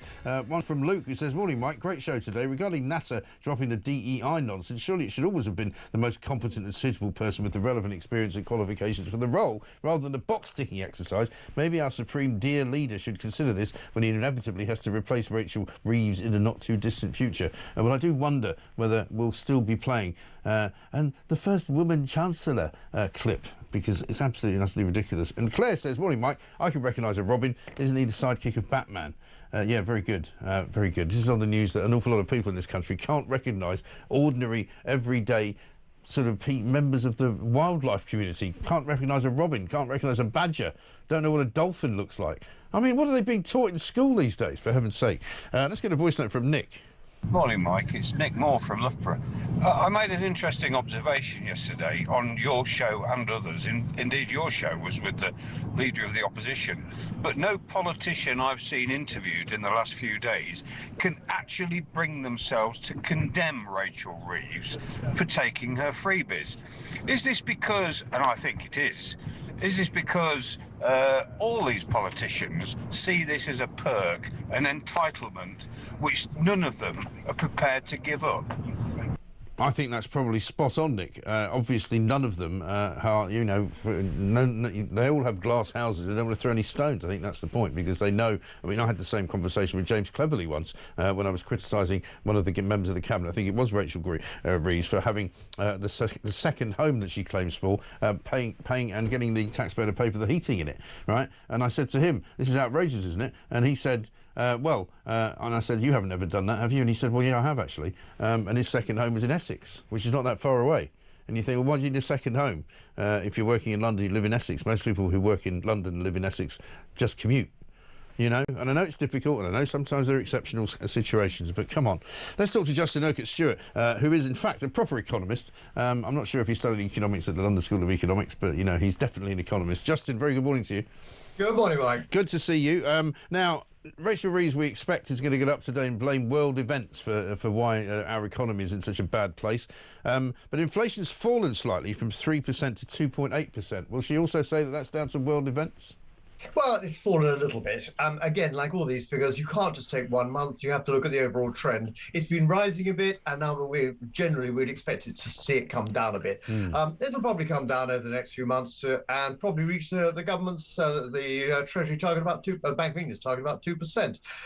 That's frankly is not. A lot of that is going to be overseas influence because of the cost of fuel and the impact there.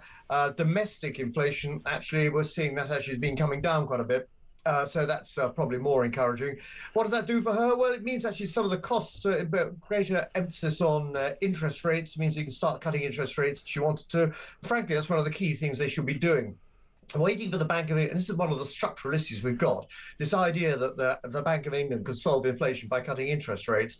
Cutting interest rates does not directly impact on inflation. It has an effect, but there are other issues that affect inflation. And expect the Bank of England, which has only got one tool, and that is the tool to actually put interest rates up or down. Right. What they need to be able to do is actually finding other ways of getting the economy moving. And there are two ways to address that, and that's what I'm looking for today. It won't happen, but I'll look for it anyway. And that is, one, get the consumer, remember, because 60% of our economy is based on services, to be spending more. Why would they do that? A time when they're feeling pretty depressed at the moment? Well, you adjust the stamp duty regime, which is going to be cancelled in terms of the benefit. I would extend that. In fact, I'd improve it and have stamp duty holiday, because it doesn't actually bring in a huge amount of money. Right. What it does do is if you move house or flat or whatever it is, the kitchen goes, the bathroom goes, and, well, whoever else in the house goes, and you spend money. It has a knock-on effect around the economy, and that's one of the things you actually really want to try and see happening. The other issue is look at the growth areas, and again, with the government always loves looking at the worst things the entire time, we've actually got growth areas. It's called technology hubs around the country. We're rather good at it. So actually give that, make sure they've got more tax incentives there, enterprise investment schemes, and broaden that out. It doesn't cost the government anything. They're guarantees, and it only costs the government when the company goes bust. Yeah. Some will, but some won't. But those that won't will actually find themselves actually paying more money to the government by way of tax. That's how you get that going, and it's not London-based. It covers the entire country, all around those tech areas, around the universities. And the trouble is, of course, that there's not much room for improvement here, is there? There doesn't seem to be anything that Rachel Reeves has done. There's no levers that she's pulled which are going to create any growth. Andrew Bailey, just the other day from the Bank of England, said, you know, we've had so little growth in the last 14 to 15 years that we've almost forgotten what it looks like. And there's nothing really that she can do today. I mean, I know you've said that's what she should do, but I don't think there's anything she will do today that will lead us to a better place, is there? No, not really. I mean, there's one word, and I know we've talked about this before, but there's one word that runs an economy. It's confidence. But if you have people going around behaving like extras from Dad's Army saying, "Aye, we're doomed," after a while, people tend to assume it and say, "Oh, well, we're doomed then." We're not. Actually, you know, the economy's got good things in there, but it needs some encouragement to actually say, these are things we can try and do. There are also elements she can actually try and do to actually raise more money. As we said, she will try and blame external areas impact, such as what's happening in Russia and things like that. And that's perfectly valid, because merely sticking yourself in a position where you can't actually raise any more money because things have changed elsewhere. Look, if things change, then your views can change. That's perfectly valid. That's what happens in the economy the entire time. But don't actually just waste that money on merely political nice things to have. Use that money to actually get the economy moving. So the key areas you can particularly impact: infrastructure, planning, and they've talked about these things, but nothing seems to happen. We've now got the extra tunnel, the Lower Thames tunnel, being approved. It's only taken, was it 16 years to get that planning sorted out? And it'll be another 16 years before it's built. Well, I'll never use the wretched thing, will I? And so it'll be a complete waste of time. But it is, you know, there are elements. Okay, you don't have to wait 16 years, but there are other things that can be done and not reliant upon government. You could actually regionalise these things so that people in Newcastle can actually get a proper dual carriageway going from Newcastle across to Carlisle, which goes to Stranraer, which is vital for the items that come in on the ports from Newcastle going over to Ireland. And that's something that's been waiting for years. Is the government ever going to do anything about it? No. Give them authority to local, regional areas to be able to raise debt themselves. Even raise the money and actually have it invested, get local investors in it, and actually broaden it out. These people are so narrow-minded. The Treasury is narrow-minded on the basis that's how we've always done it. Well, it's not true, but if you want to go along that route, you're just shutting yourself in. Use some imagination to actually get areas to put more money in. There's no shortage of money in this country. We've got huge pension funds which are invested very nicely all around the world. Well, how about investing some of it here? Not in charitable effects, but in decent infrastructure areas where they're going to get a decent return locally. So those are things she could do today. If she wanted to, will she? Probably not. Probably not. No, good to talk to you, Justin. Thank you very much indeed. Justin Stewart there, economist, on what Rachel Reeves should be doing, but probably won't. And that is the trouble. Steve says this: Dan Hodges is right for once. The tolerant people of this country can't be pushed much further. And today a fake economist pretending to be a chancellor, supported by an outright liar of a prime minister, will destroy our economy and society even further today. I think that's right. Let's get a voice note from John. Morning, Mike. John in Glasgow. Well, brace yourself. Incoming from Rachel Reeves this afternoon. She already told us last week she was saving $5 billion, and we've been told this morning that isn't right. It's actually only $3.4 billion. We're also been told that inflation's went from 3% to 2.8%. Complete lies. Go to any supermarket. Prices are sky high. We have been robbed in this country, left, right and centre, by total and utter incompetence. If you work, you're onto a loser. Have a good day, mate. John, thanks very much indeed for that. Can't disagree with any of that. I mean, the cost of everything is going up. I don't know about the cost of anything that's coming down. We are being treated like mugs because anybody who does work for a living in this country gets completely and utterly shafted so that we can pay for the people who don't work in this country and pay for the people who come to this country illegally, who get paid to do nothing at all rather than live in a hotel. This from Norman. It says, Mike, you mentioned ladybirds earlier. I was in the garden with my granddaughter recently and called her over to see a ladybird. She came to me and confidently said, "Silly Grandad, that's a ladybug, not a ladybird." Really? How did I miss that? Well, that's the Americanization, I suppose, of your world, isn't it? Because they do call them ladybugs in America, but they call them ladybirds here. You also might have noticed that there's a much wider variety of them now than there used to be. It used to just be the normal red with the black spots. Now you get black ones with white spots. You get white ones with black spots. I've seen red ones with white spots. There's something weird going on with the ladybird community, but there's plenty of people here who don't even know what they are, which is even more extraordinary. It's 7:36.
Across the UK, on DAB+, on your smart speaker, on your smart TV, and on your side.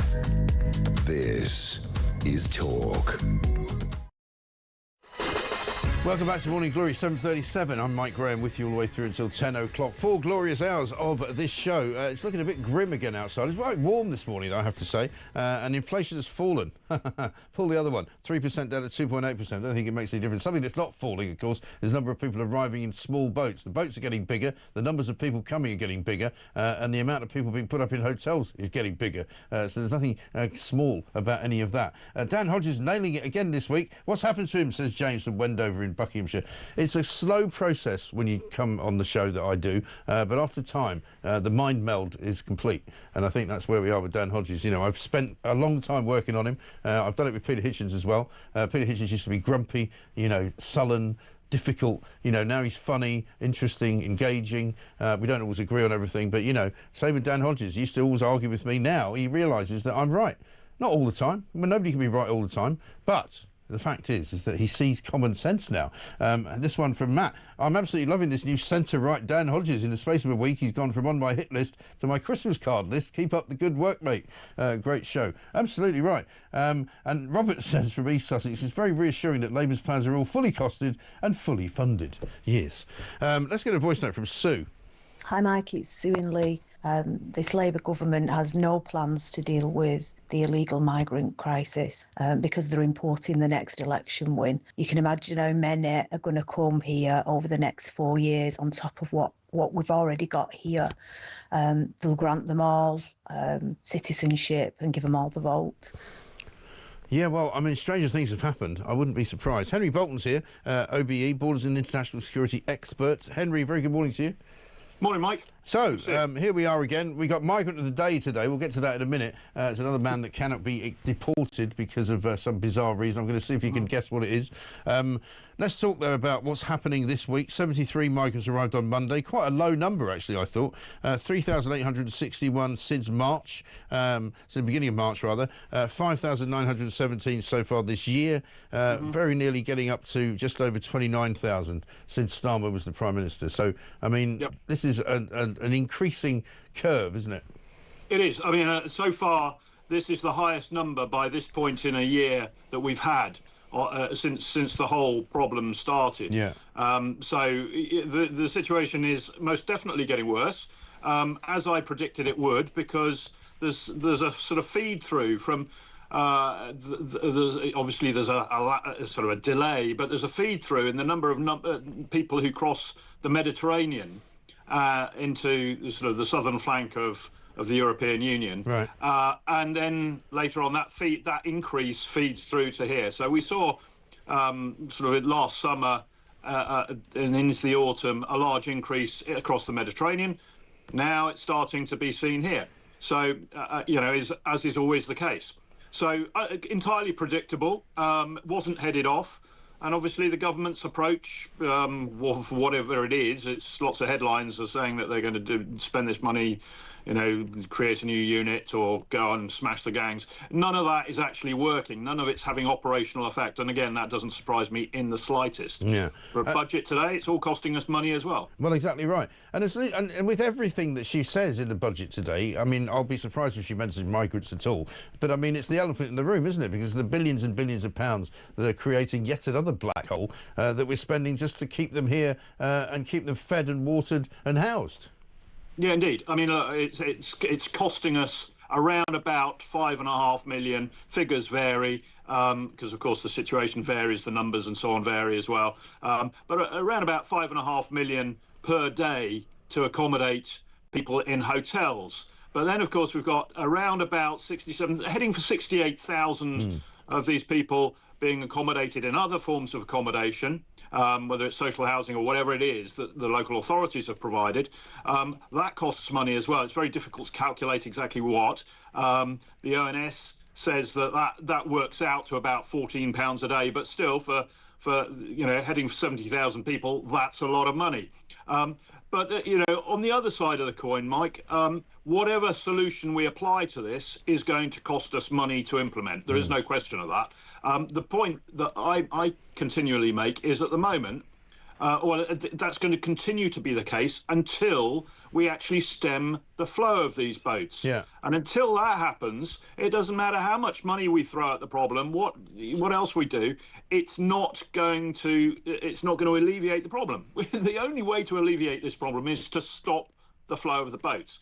And the way to do that is to disrupt the flow of people. There are all sorts of reasons why they move, deal with the push factors, why they leave, and far more easily deal with the pull factors, why they want to come here. And we can easily apply the deterrence there.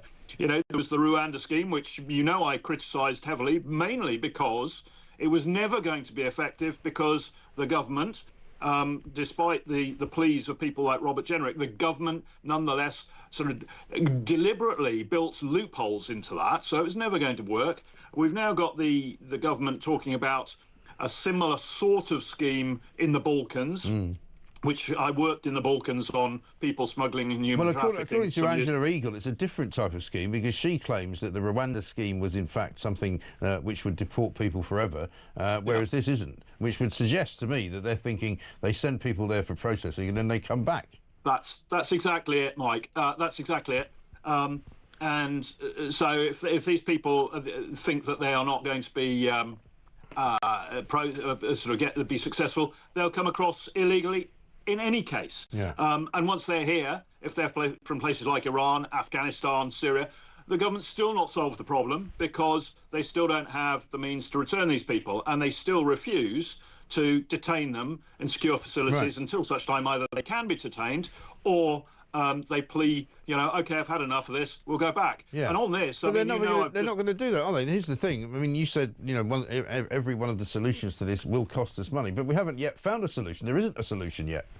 Well, I think there are, you know, it's a package of solutions, Mike. You know, there is the secure detention. The Refugee Convention does actually allow for that.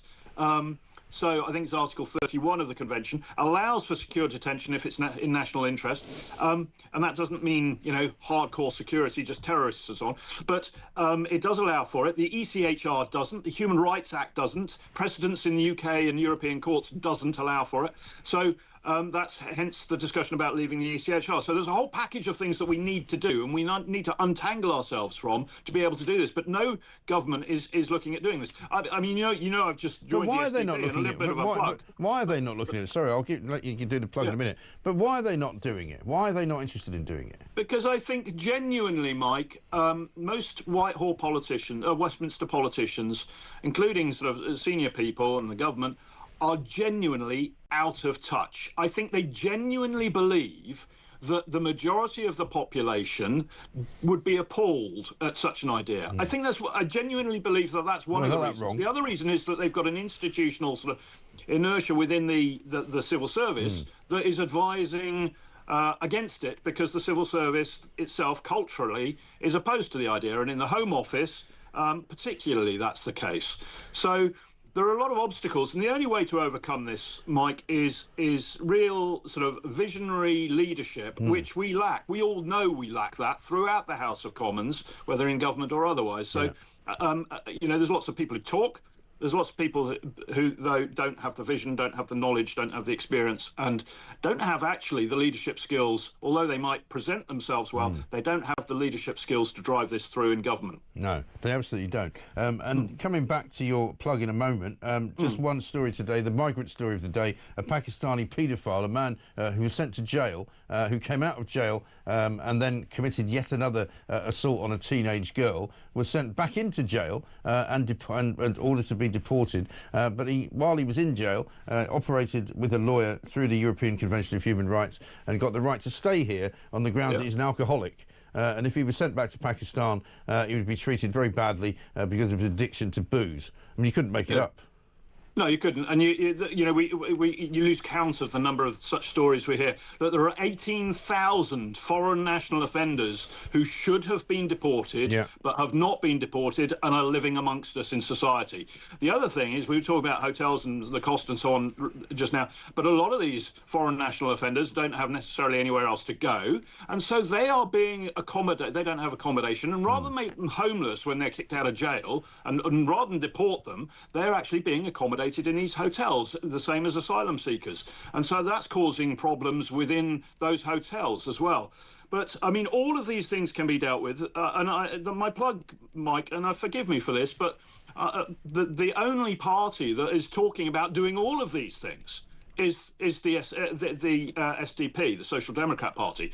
And they're a small party, but, you know, the point is that we've got to get politicians of all parties talking about this in a detailed way. There's no point in saying, we will stop the boats, we'll deploy the Navy, we'll set something up in Albania. These are all words. All of these things are major operational implementation things that need to have detailed planning behind them. And if the thought hasn't gone into how that should be done, what it's going to cost, who's going to do it, what organisations are we going to deploy, if you're not thinking about that as a politician, you shouldn't be talking about the subject at all, because you don't know what the hell you're talking about yet. Go away, think about it, come up with a properly thought through plan of execution, and then tell people what you're going to do, when you're going to do it, how much it's going to cost, and so on. No politician, apart from the SDP, is doing that. And it infuriates me, Mike, because there are politicians making hay on this. Well, it infuriates an awful lot of people, I have to say. Got to run. Henry, thank you very much indeed. Henry Bolton, OBE, Borders and International Security Expert. One from Duncan, who says, young women and gulls will look up to the spring statement and they will take notice because it will be delivered by a woman. A woman. That's Keir Starmer, by the way. A voice note from Chris on the birds. Good morning, by the way. Chris from Barnsley. It's very clear to me that animal recognition survey has been taken in number 10. Because anything happening outside that door, they haven't got a clue about. Cheers, Mike. Keep up the great work. Looking forward to the bumper sticker coming. Yep. The bumper stickers are on their way. There's a new batch on their way to people that haven't yet got them. So it's going to be a process, this, because a lot of people are still telling me, but I put my order in on day one. Yeah, well, unfortunately, so did about 10,000 other people. So we're working our way through them as best we can. But thank you very much. If you spot one, of course, do take a picture of it if you can do that safely. And don't forget, we've got a podcast every single day, Morning Glory, in all its glory. If you missed the show, don't worry about it. Pick up the podcast in all the places where you can normally get your podcast. It is freely available, and it's a bumper ride. It takes you everywhere you want to go. Coming up, we're going to talk about Ukraine. Cormac Smith is here. Black Sea ceasefire. Is it happening? Is it not happening? We'll get the latest.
nobody would want me to be Chancellor, Julia, because my grasp of economics is not that great. I mean, I would think, to be fair, that would be great qualification for the job, because that appears to be the same situation we were in with Rachel Reeves. If you are the Labour Party, people expect you to be the Labour Party. And yes, we know that this election was a bit strange. It was more about change and getting rid of the already established 14 years of Tories. But you would expect that quite a lot of people wanted a Labour government, and this is not remotely a Labour government.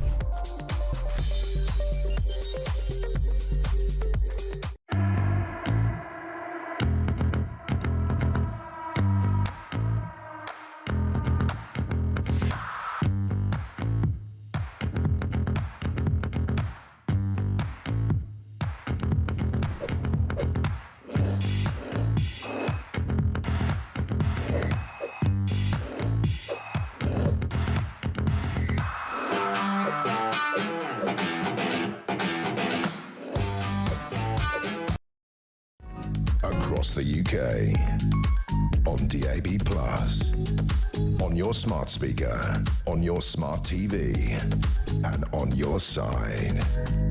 This is Talk.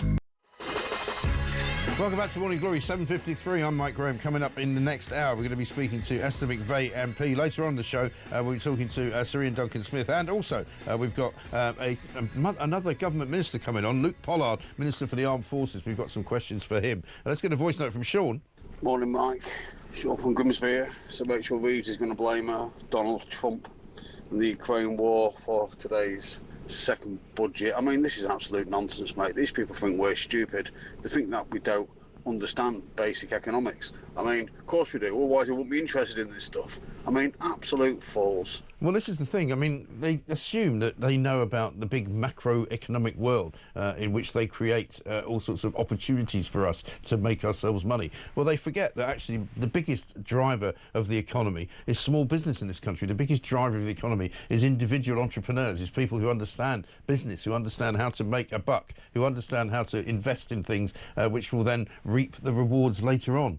What they don't do is borrow so much money that they're hobbled by the interest rates that mean that they can't actually afford to do anything else apart from pay back the interest.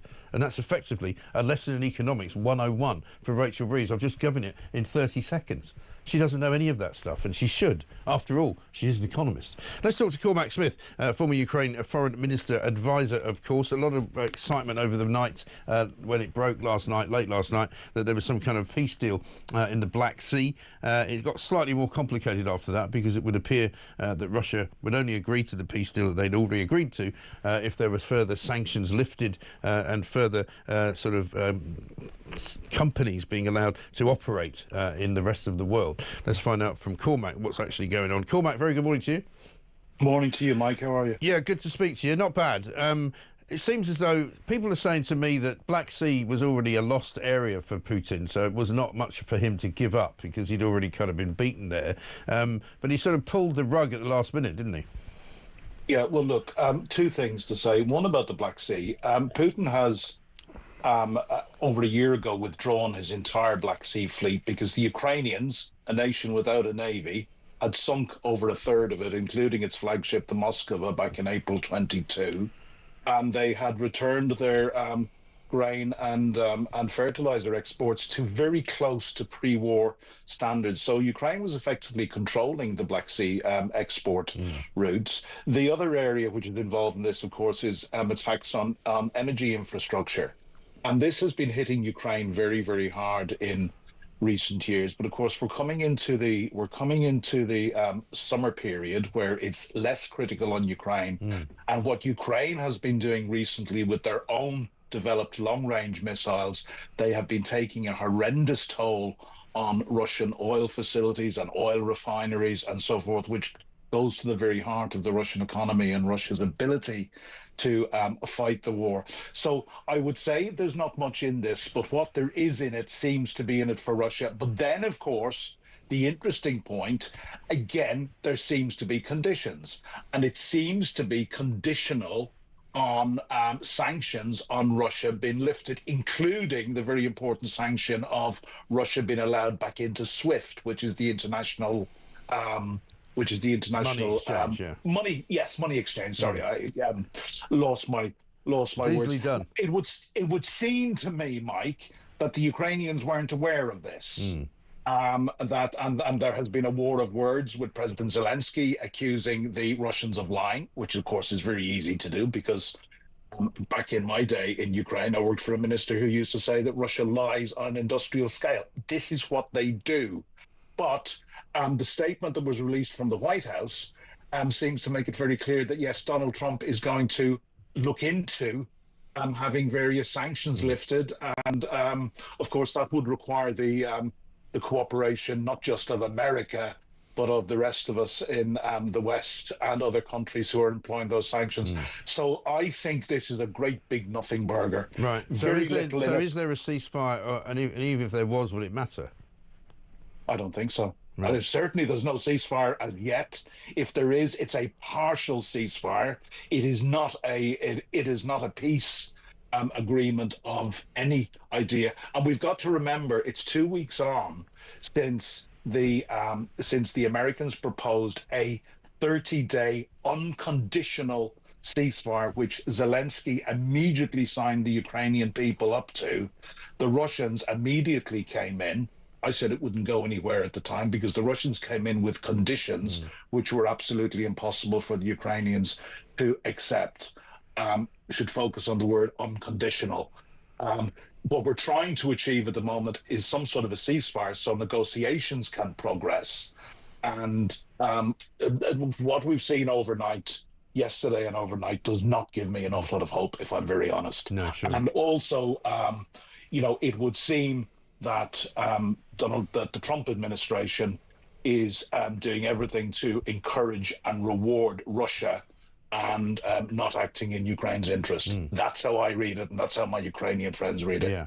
Yeah, I mean, as I say, I will say wait and see, and we'll see how it all comes out in the wash. Cormac, good to talk to you. Cormac Smith, former Ukraine Foreign Minister advisor, of course. Morning, Mike, says James in Barnsley. Yesterday morning, you hit the nail right on the head there, mate. Keith is the most boring Prime Minister ever. In fact, if I was marooned on a desert island with Keith and a tin of corned beef, I would eat Keith and talk to the corned beef. You'd get more sense out of it, fixing the foundations. Phil from Crewe says, Mike, here's a common sense idea for the mobility scheme. The government should award a British car company to produce a car from their existing range for this purpose. Parts would be readily available. It would be great for British industry and jobs. Common sense. Yeah, absolutely. Why not? You know, if you really want to build up the economy in this country, then generate some actual proper investment into proper goods and services that can be made in Britain, which can benefit the British population. Surely it's not that difficult to come up with that, is it? If you're Rachel Thieves, 7:59 right now. Coming up after 8, Esther McVeigh's going to join us. We've got much more besides. This, of course, is Morning Glory.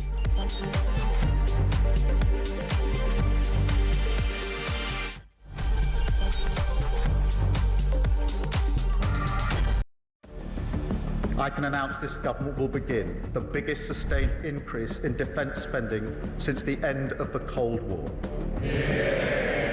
We will deliver our commitment to spend 2.5% of GDP on defence, but we will bring it forward so we reach that level in 2027.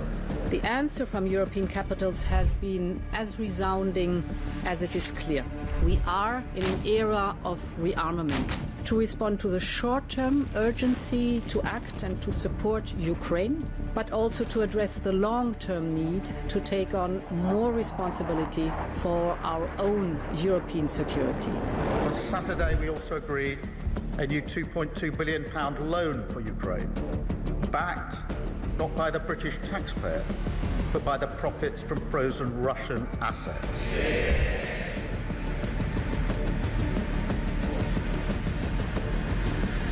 It is my pleasure to bring from His Majesty the King a letter. He sends his best wishes and his regards, of course, but he also asked me to bear this letter and bring it to you.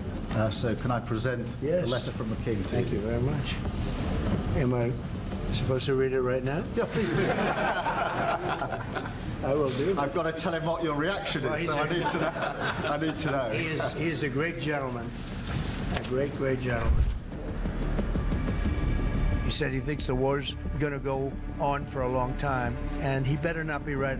Well, I just think he should be more appreciative because this country has stuck with them through thick and thin. We've given them much more than Europe, and Europe should have given more than us, because as you know, that's right there, that's the border. What kind of diplomacy, JD, you are speaking about? What do you mean? I'm talking about the kind of diplomacy that's going to end the destruction of your country. Yes, but if you are not Mr. President, with respect, I think it's disrespectful for you to come into the Oval Office and try to litigate this in front of the American media. You're gambling with the lives of millions of people. You're gambling with World War III. You're gambling with World War III.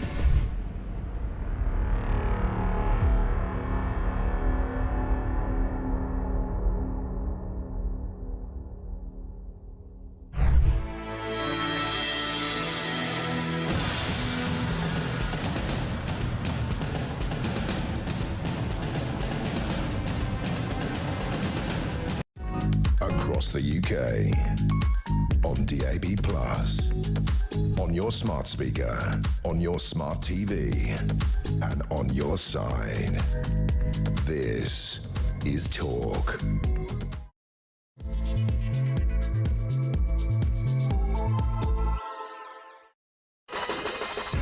Welcome back to Morning Glory, 3 minutes past 8. I'm Mike Graham with you all the way through until 10 o'clock, of course. Julie Hartley-Brewer will be here then. Esther McVeigh coming up just in a moment or two. This is a big day, B-Day, you might say, for Rachel Reeves.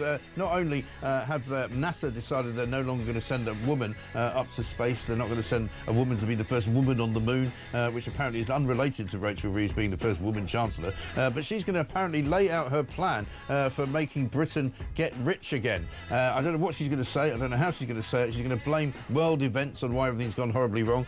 She's wrong about that, of course, because it's not world events that have caused the problem for our economy. It's the Chancellor of the Exchequer that's caused the problem for the economy. It's Labour Party policy and government policy that has caused it. She's going to try and hide behind international issues. She's going to try and say that they're going to build up our infrastructure. She's going to try and say that she's going to cut more benefits. She's going to try and say that we need to be resourceful. We need to build up our military. She's been pictured in front of a tank in the last 24 hours. Which is a really bad look for any politician. Let's get a voice note from James. Morning, Mike. James from Blackburn. I'm feeling a bit chipper this morning. I don't know why. I think I've just, become resigned to the fact that it's all going down the gurgler, Mike. You said it's B-Day. Yeah, you're bloody right. We're going to have a watch in the B-Day after we've watched her. She'll be bigging herself up though now, won't she? I'm an economist. I had to make difficult decisions. 22 million black hole, blah, blah, blah. Keir will be on the front row, that little stupid face of his looking very proud. Angela will be going, we're getting on with it, job. I've come back from Ethiopia, Rachel. Let's just get through this bit now, and then we'll talk houses after budget. Oh my God. Oh, I think I've had too much coffee. Anyway, carry on, Mike. Great show as ever. Good to hear you in such fine fettle, James. Well played. Brilliant. Absolutely amazing. I mean, this government goes from bad to worse, doesn't it? I mean, after today, they're going to be claiming, probably, that inflation has fallen from 3% to 2.8% because of something they did, despite the fact that everything that's gone wrong is not their fault at all. It is extraordinary, isn't it? We'll also talk about Prince Harry.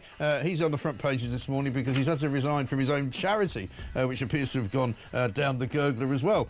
Also, great story on the front page of The Sun this morning about some shady Oasis ticket deals that Ticketmaster got themselves involved in. They may have to repay a lot of Oasis fans who paid over the odds for premium tickets when they shouldn't have been charged any more money at all. Meanwhile, if you want to get free football tickets, just talk to Sadiq Khan.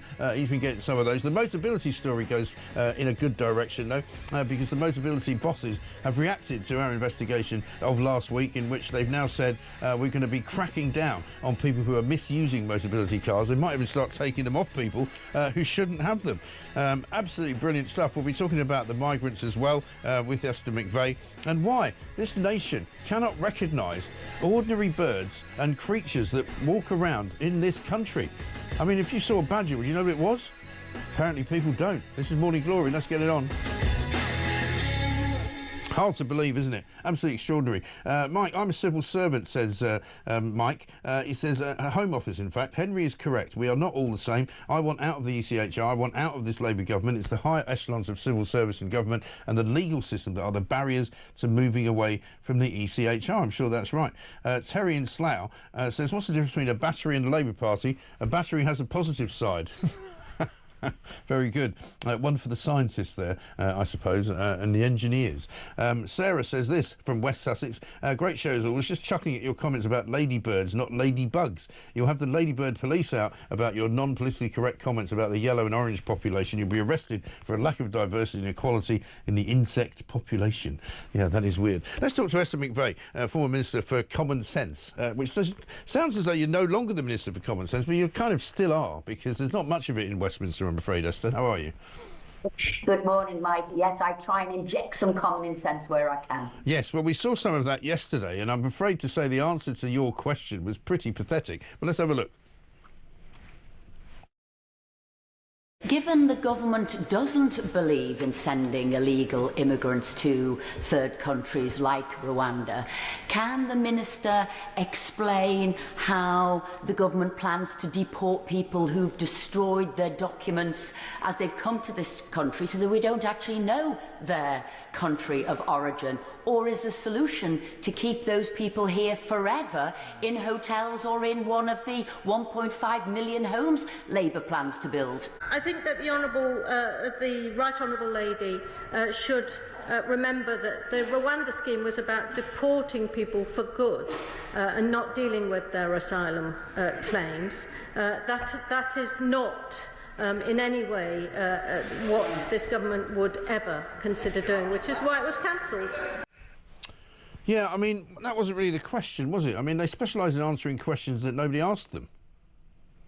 To be fair, I did jump back up again to show that I wanted to ask my question again, because I thought maybe she didn't hear it because I never got the answer. But there were bits that were telling in that answer, which was I'd wanted illegal immigrants to be deported for good. Yes, that's right. And she sort of conceded Labour didn't want to do that.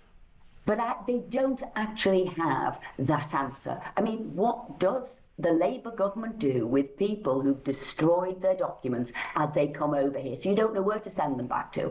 And when they got rid of the Rwanda scheme without putting anything in place to, to another third country for people to go to, it did fundamentally mean those people were going to remain in our country forever. Yeah. And that is the problem. That third country is essential. We need to have somewhere that we can send people to if we don't know the country of origin. And all these people now are coming over illegally, to destroy their passports. Yeah, because they're told to do it, because they know that that's the quickest route in, because once they've got their feet on the British land, if you like, on the shore, they can claim that they are now stateless, but they have to be here to do so.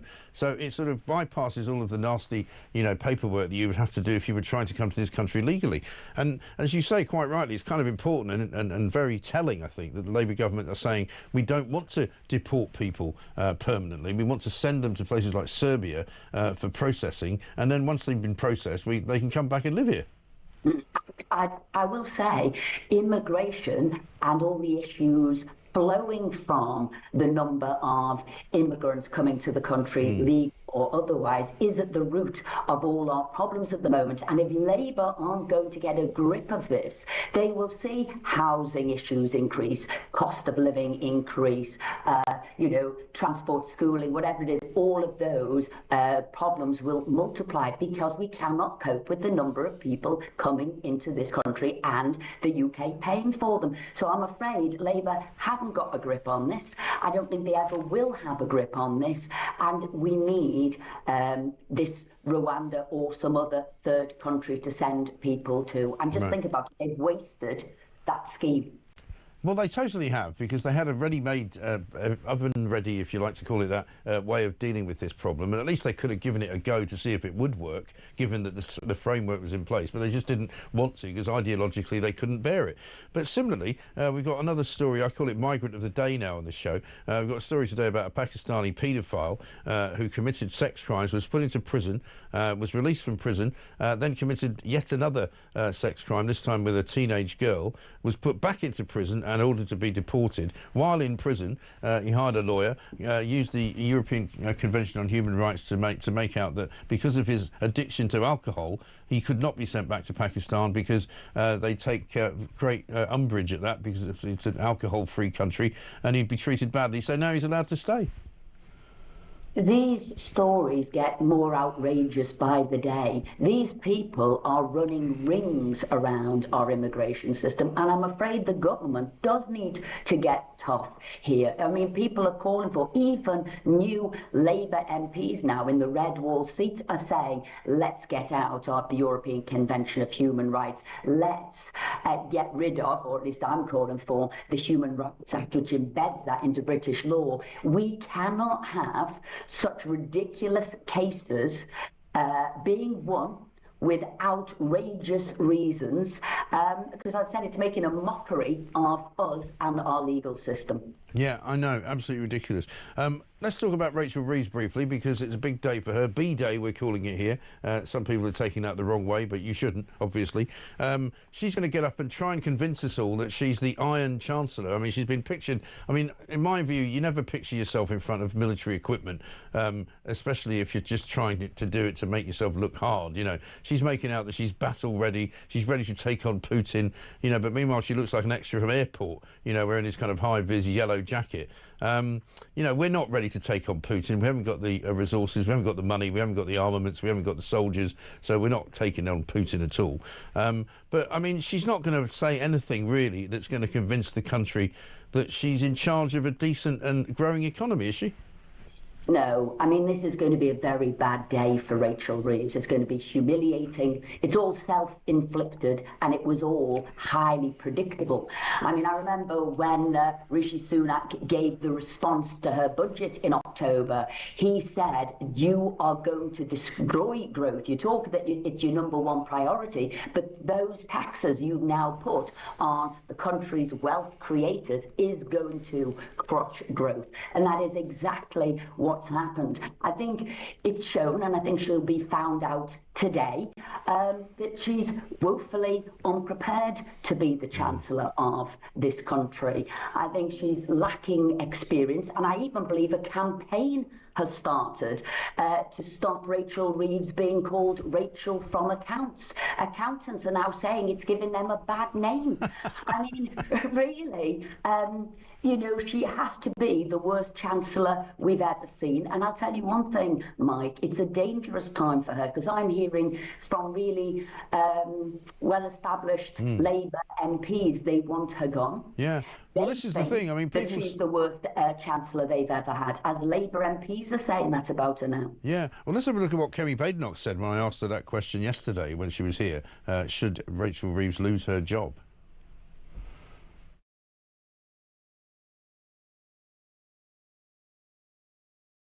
We'll come back to it. Somebody else will lose their job. Don't worry. No, I'm joking. Basically, she said, look, the trouble with Rachel Reeves is she's the best they've got, because there isn't really anyone else on the front bench that you would give that job to, is there? I think there are loads of people vying for it. I think, you know, people talk about Pat McFadden. I think the one who could get it is Douglas Alexander. He's come back in. He's a sort of... safe pair of hands. I don't think anybody who's too good, Keir Starmer will be wanting to give the job to, because I think he's vulnerable in a way. A lot of his backbenchers are feeling deeply uncomfortable with him and what he's doing. And I'll tell you something else, the 2024 intake are really upset. Some of them, one burst into tears in the lift this week, because she said, I didn't think it was going to be this bad. We promised the electorate a whole host of things, and we are not delivering it. And from the winter fuel payment to the cuts in benefit to the way the economy's turned to farmers, you name it, they're coming under attack from their constituents. But for a new MP to be in tears... They're getting nothing right. You know, there's nothing in the good column at all. You know, remember in Friends when Joey said, you know, if somebody wants to go out with you, you do 2 columns, you know, yes and no, good things, bad things. There's nothing in the good column for Labour at all. Let's have, I think we've got Kemi's clip now. Have a look. I think in any other field, she would have. But I think she's actually one of the best that they've got on the Labour bench. That's the bad news, which is what's really sad. That if she goes, we're likely to get someone much worse. You listen to Labour backbenchers, and a lot of the things that they ask for are completely crazy. They would bankrupt the country tomorrow. But I do think that she's out of her depth. But being the first female whatever is not an achievement if you're doing a bad job. No. And it's the people that you're working for that should give a verdict on whether you've achieved something or not. Yeah. And the mistakes that she made in that budget are what she's trying to fix now with the emergency budget that we're getting tomorrow. This is not something that's reacting to world events. She made errors, problems have been caused, and now she's going to try and fix them again tomorrow. Yeah, and she's not going to have much success. I know we probably weren't going to talk to you about this, but I just wanted to ask you about the story on the front page of the Telegraph today about the assisted dying bill, because it was a huge story towards the back end of last year. Kim Ledbetter, a Labour MP behind the bill, has now proposed delaying it until the next Parliament. So we're talking about putting it off basically for 3 or 4 years. It's amazing how this has been kind of deconstructed, hasn't it? Because as soon as it became likely that it could pass, there was a lot of what I called sort of really rather, unsavoury, cackling and laughing and sort of cheering for the fact that this had gone through. It now looks as though that a lot of people are having second thoughts. Now, I've got to be careful what I say to you here, Mike, because I am actually one of the chairs of this bill committee. So there's 5 of us, and we oversee it to make sure that it is fair, and actually it is going through proper line-by-line scrutiny in the bill committee.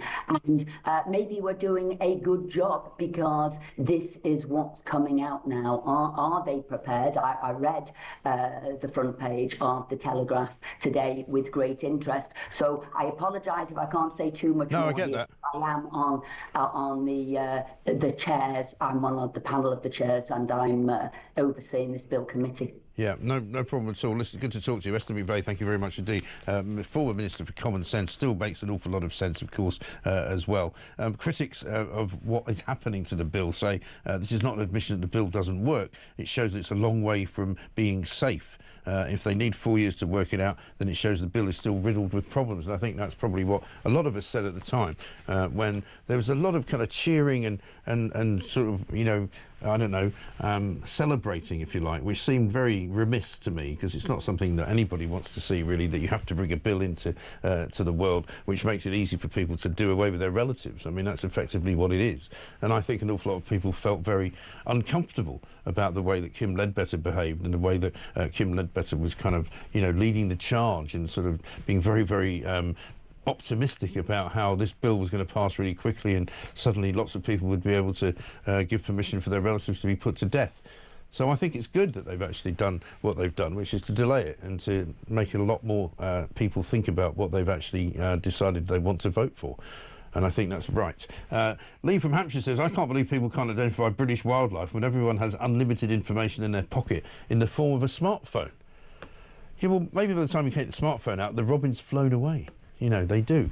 Tim in Suffolk, who's a UK veteran, says, I have a message for the Armed Forces Minister. I served my God, my Queen and country for 10 years, the best years of my life. Now, with our Parliament, immigration and general Labour failures, I would not do it now. That's an interesting one, Tim. We'll keep that one. We'll play that to Luke Pollard when he comes on the show, because he's the Minister for the Armed Forces, and he's going to be on in the next hour. Let's get a voice note from Barry. Morning, Mike. Barry in Norwich. What we need to do to stop this illegal immigration is we are the pull factor. We need to stop putting them up in hotels, stop giving them money every week, £55 a week, stop giving them free clothes, free mobile phones, free doctors, free dentists, free healthcare. Stop all that, and it'll stop the boats. Yeah, exactly right. There's a lot they can't stop. They certainly can't stop the boats. Wednesday's Madness Day, says Phil. These different coloured ladybirds, are they really another insect just identifying as ladybirds? I don't know. I'm sure somebody can tell me. Martin says maybe the ladybird community needs to stop the boats as well. Very possibly. And Carl from Telford, in reference to your comment on what do they teach at school, of course they teach the kids. They all know a woman can have a penis. Yeah, they all know about climate change as well. And they also all know not to read the Daily Mail. That's all they get taught nowadays. It's 8:20.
is a difficult one because he did say that he wanted Sadiq Khan. He said that someone should kill Sadiq Khan, and now he's trying to defend it in terms of free speech. Wanting someone to be killed is the opposite of free speech. That if there's going to be something that shuts someone up, it's a threat of this. And again, do I think that he genuinely wanted Sadiq Khan killed? No, but it's totally an unacceptable, inappropriate, and let's face it, criminal language, isn't it, to say that?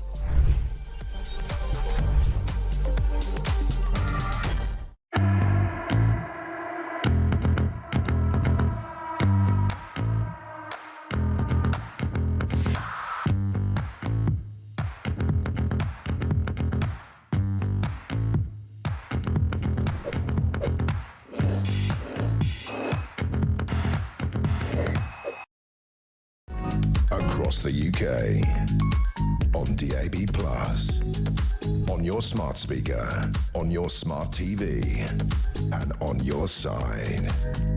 This is Talk. Welcome back to Morning Glory. It's 23 minutes past 8. I'm Mike Graham. And of course, this is the home of common sense. It's where the nation comes to talk. It's where all sensible people come to give their views. And this morning, Ian Duncan-Smith joins us, former Conservative leader, of course. He's got a big piece in The Sun today on page 10, the op-ed page, as they call it. The dirty truth of Ed's clean energy race. It's fuelled by slave labour. I actually suggested, Sir Ian, very good morning to you, the other day that we could perhaps rename the Labour Party just Slave Labour, with my new Labour, or old Labour, or blue Labour. How about slave Labour? Because this is quite a scandal, isn't it?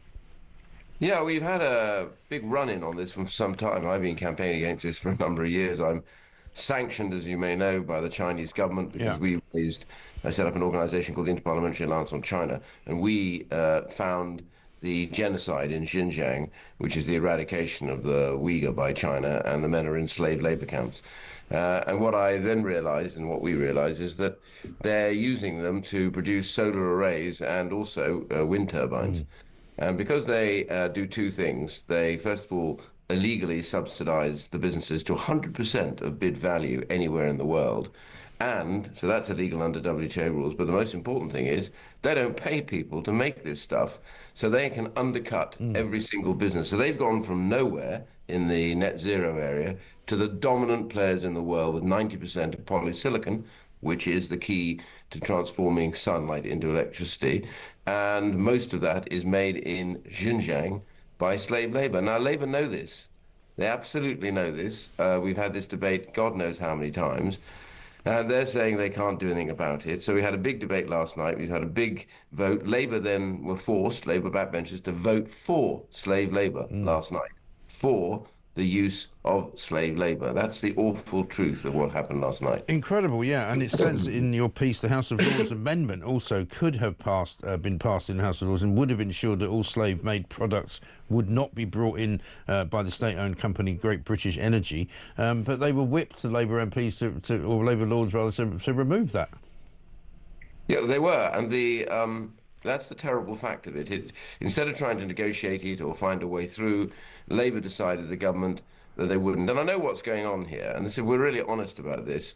You know, they're setting up this nationalised industry to put money into it, but if they do not take arrays made by slave labour in China, then those arrays will be more expensive. And so you can see what's going on here. He won't be able to do what he wants to do because it's going to be more expensive, and therefore they're reluctant to do this. America sanctions companies, can you believe this, that have anything to do with slave labour. Right. Europe is turning in that direction now. Only the UK, with its obsession on getting net zero at an accelerated rate, no matter what the cost. And the point I made in the debate last night, I said, the loss of one human life as a result of slave labour is not worth any savings they make or the accelerated timescale on net zero. But that is what is happening. And surely that should also be front and centre of any conversation that any minister has with anybody in China. You know, we've had more visits to China, I think, than any other country apart from the US by ministers of this particular government. And I haven't heard from any of those visits that the slave labour has even been brought up in those conversations. Yeah, actually, funnily enough, it's like a conga going out to Beijing, isn't it, really? Yeah. You can't. every minister seems to have to be in the flight to Beijing. The reality is, they say they've raised it, but here's what happens when they raise it. Well, we don't like the idea of you using slave labor, but we're not prepared to pay any more for the oil raise. Mind your own bloody business. Yeah, exactly. Moving on. I mean, really, the fact that the only thing that China understands is when you say, all right, I've had enough. I'm not going to play games with you anymore. Your stuff is banned from use in the United Kingdom. Yeah. Full stop. No excuse. Right. Until your supply chains do not contain slave labor, and, by the way, until they stand by the WTO rules, which mean no false investment by banks, then we will not buy your arrays, and we'll look to make them in the UK to bring that employment back home. But none of that is taking place at the moment. That's the tragedy of it. People are dying because of this ridiculous policy, and I don't think the British people would want to have any of that on their name. We certainly wouldn't. And there's also no real evidence, despite the fact that Ed Miliband continually spouts that there is, that the people of this country even want the number of wind farms that he's proposing or the number of solar panels that he's proposing. You know, nobody's really asked for them. Well, that's a separate argument, of course, but of course, I don't think so too. I think that this accelerated rush to net zero, we have the most expensive energy in the developed world, and this is just going to get more expensive. So the question really is, in this rush, because they're in a hurry, because they don't want to spend too much money, they are forcing their own backbenchers to vote in favour of slavery. I tell you, I ran into good Labour MPs last night who are absolutely distraught with being asked to vote for this. Over 90 didn't turn up, by the way, to vote for this. Wow. That shows you that they've had enough. And I really think that is the biggest lesson of all. The Labour government is in a mess over this, and they need now to stop and say, right, OK, we're not going to do any more until we have sorted this out. Yeah, I think so. And is there any hope as well that in this upcoming budget speech this afternoon that Rachel Reeves will make any reference whatsoever to net zero and if not to the Chinese connection, but to the actual budget that she's trying to spend already? Well, I tell you what, every single department head, every minister at the moment that I run into, and I used to run a department myself, are all quietly behind their hands saying, if only we could get rid of Ed Miliband and his rush to net zero, we'd be in a better place financially, because they're sloshing cash at the net zero targets. Meanwhile, everybody else is having to make cuts. So they're pretty fed up with this. And I have to tell you, there isn't an awful lot of support from him that I can find out on the Labour backbenchers at the moment. I mean, really, his obsession with this, you know, net zero at any cost, becoming an absolute dead weight on the legs of Labour. Yeah, absolutely right. And on the legs of the nation itself as well. Yeah, absolutely. We're paying for it.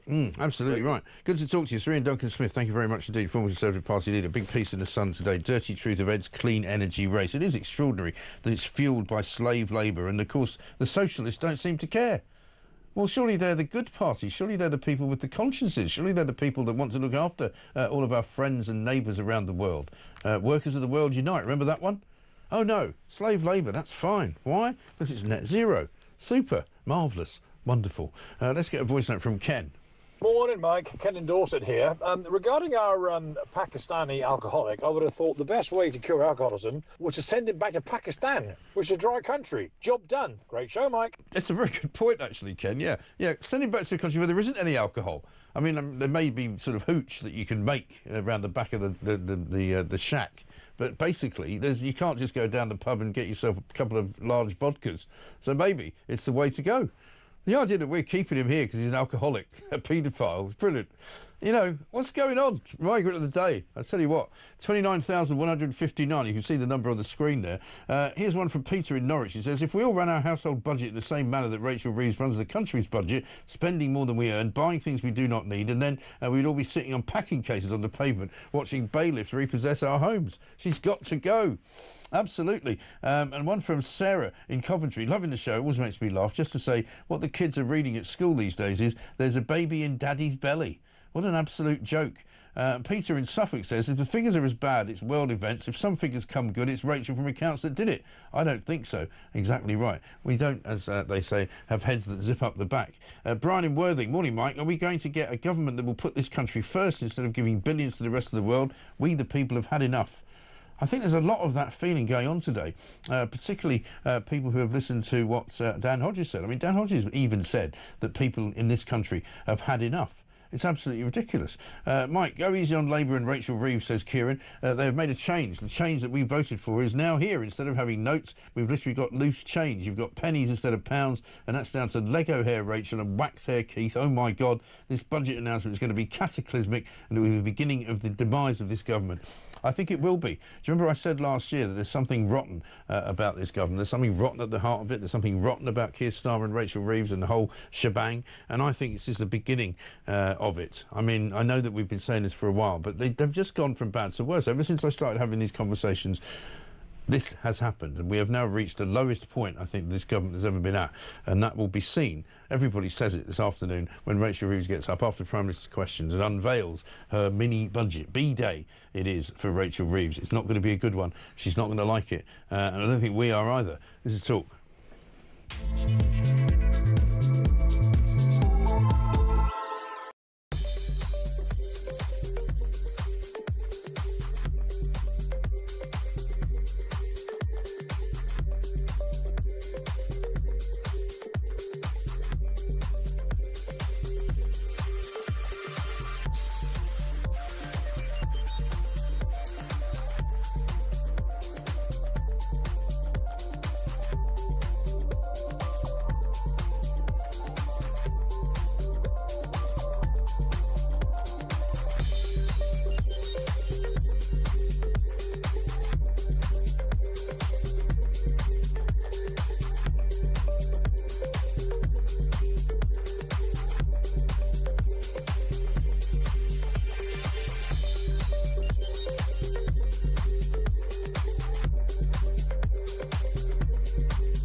Across the UK, on DAB+, on your smart speaker, on your smart TV, and on your side.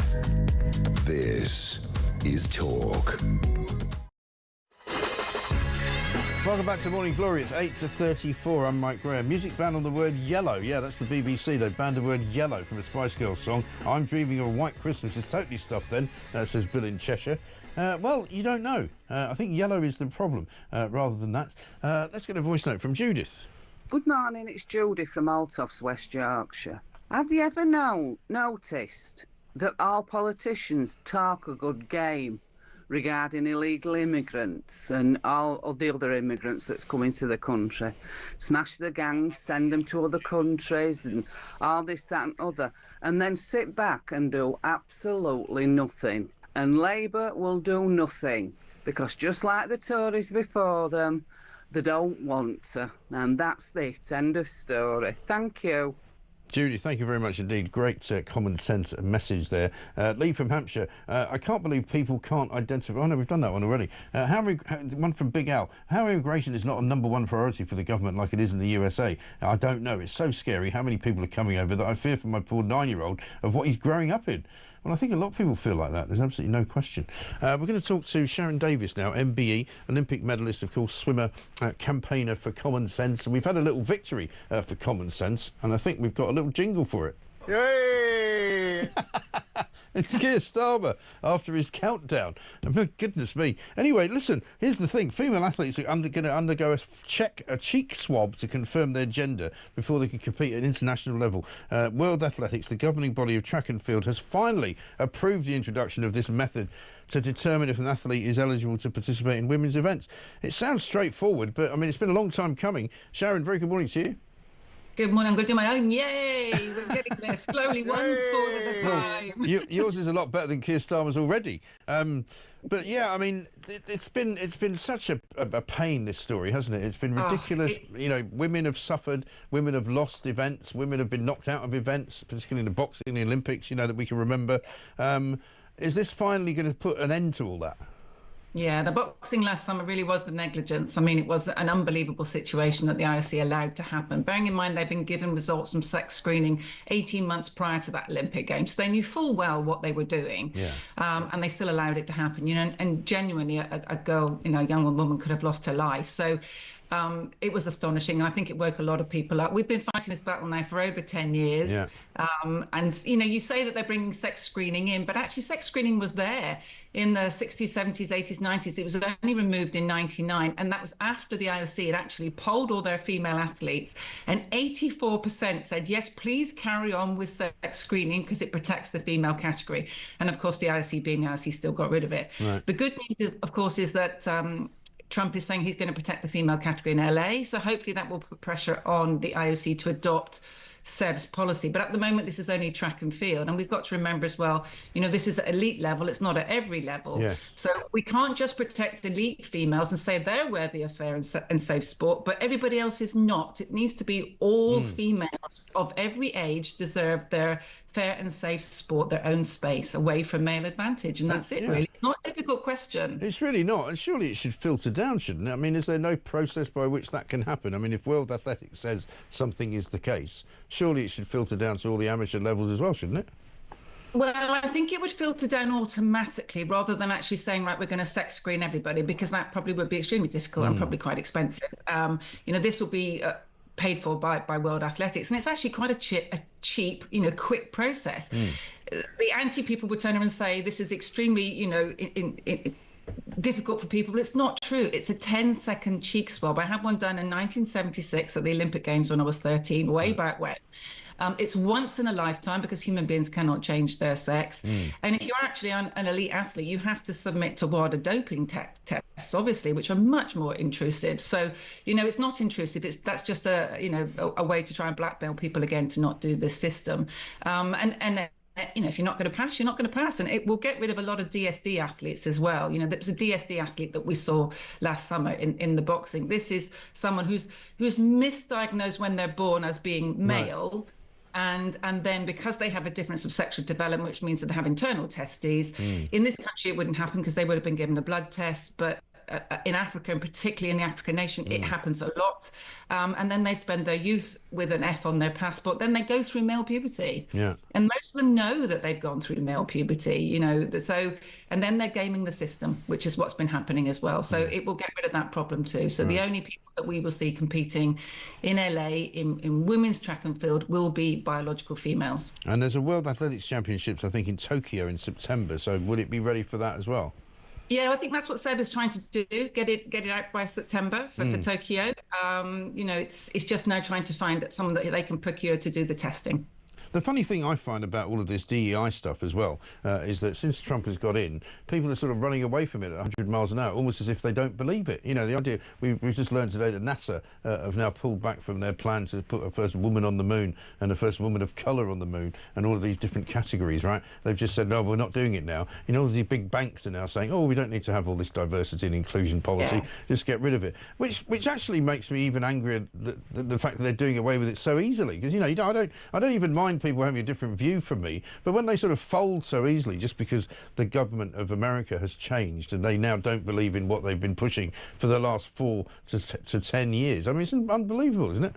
Yeah, we've allowed a very, very small, loud minority to have a very loud voice. You know, people have become extremely intimidated to actually do their jobs properly. Right. You know, I get very upset with things like parkrun in this country. You know, you can add extra boxes. Why can't we create records for trans women and trans men and non-binary rather than turn around and say that women are no longer entitled to have their records because they're going to be held by males? Exactly. Lots of simple solutions that you can come up with, which doesn't throw women's sport, you know, under the bus. And women get a tiny percentage, Mike, of the world's money in sport. We get 4%, right? 4% of all the money that's in sport in the world comes to women. And for the last 10 years, we've been told we're not even allowed to have fair sport anymore. Right. You know, it's unbelievably unfair. And how bad is it in schools in this country, would you say, at the moment? Well, the problem is people are again frightened to actually do anything about it. So, you know, if you've got somebody in school that's decided that they're going to identify as a little girl, nobody is going to say to them, oh, well, you can't go in the little girl's race, because everyone's very, very frightened of the reaction they're going to get. Yeah. You know, so they end up doing silly things, which we've seen a lot in primary schools across the UK. They will then have just inclusive events. So they don't have a boys and a girls race. They get rid of the problem by going, we're going to have one race. And of course, what happens then? No little girls win anything. Of course. And that must be so dispiriting for them because, you know, that's where they form their kind of ambitions to be somebody like you. right? Yeah, and we've been losing it. You know, we can see stats. We know that young girls are self-excluding. We know in football in particular that the FA have allowed nearly 80 males to identify as females and participate in women's football in this country. Right. And I regularly get, parents of young girls that are saying that their daughters are self-harming, they don't want to go training anymore, they're worried about injury.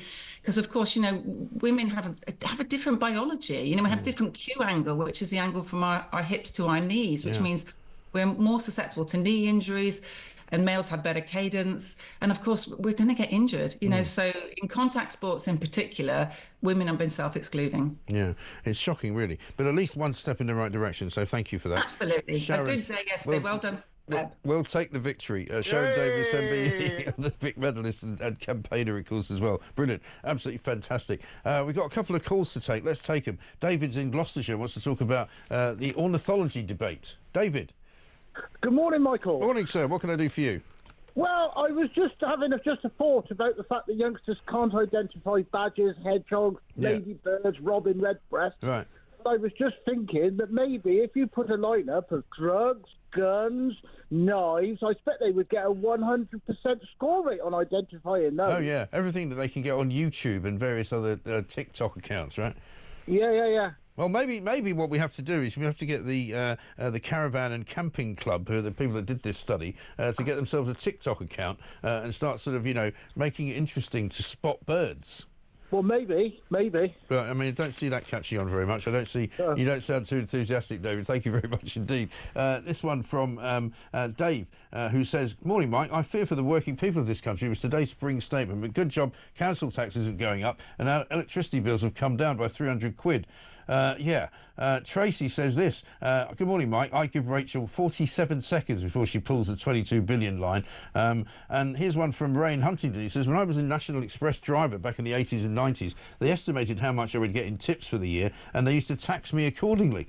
I hadn't even been given the tips yet." Well, this is the thing. This is when we're talking about these freebies that all the people in Parliament seem to think that they're entitled to. Nobody else in the country can take on freebies in the way that they can. How do they get away with it? And they want to go, well, as long as we declare it in the Register of Interest. Well, no, that's not the point. Declaring it means you still took it. That's like saying, oh, yeah, I got this bribe, but I actually told you I got the bribe, so that makes it legal. It doesn't, and it shouldn't. 8:44.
Mike Waltz, National Security Advisor, is in the frame on this. It looks as if Trump won't fire him. He says he's a good guy. A mistake has happened here. So it looks as if he'll survive this.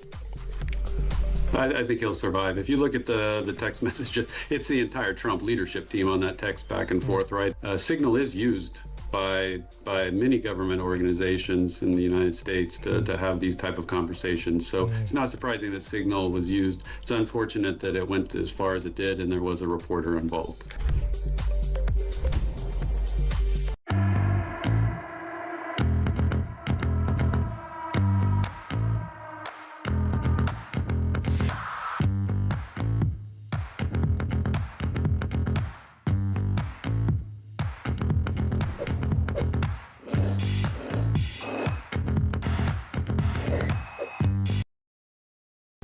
Across the UK, on DAB+, on your smart speaker, on your smart TV, and on your side. This is Talk.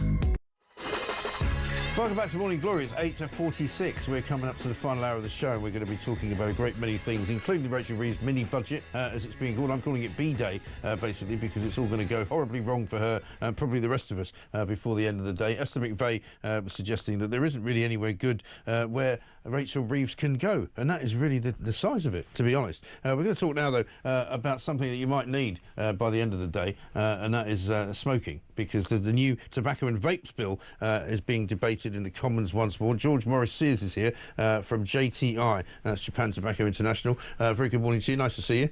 Mike. I'm sort of slightly confused as to where the tobacco and vapes bill went, because it was due to be, I think, brought in, or new rules were due to be brought in by Rishi Sunak shortly before he announced the election, and then having announced the election, it all got sort of forgotten about, didn't it? It did. So what's happening today?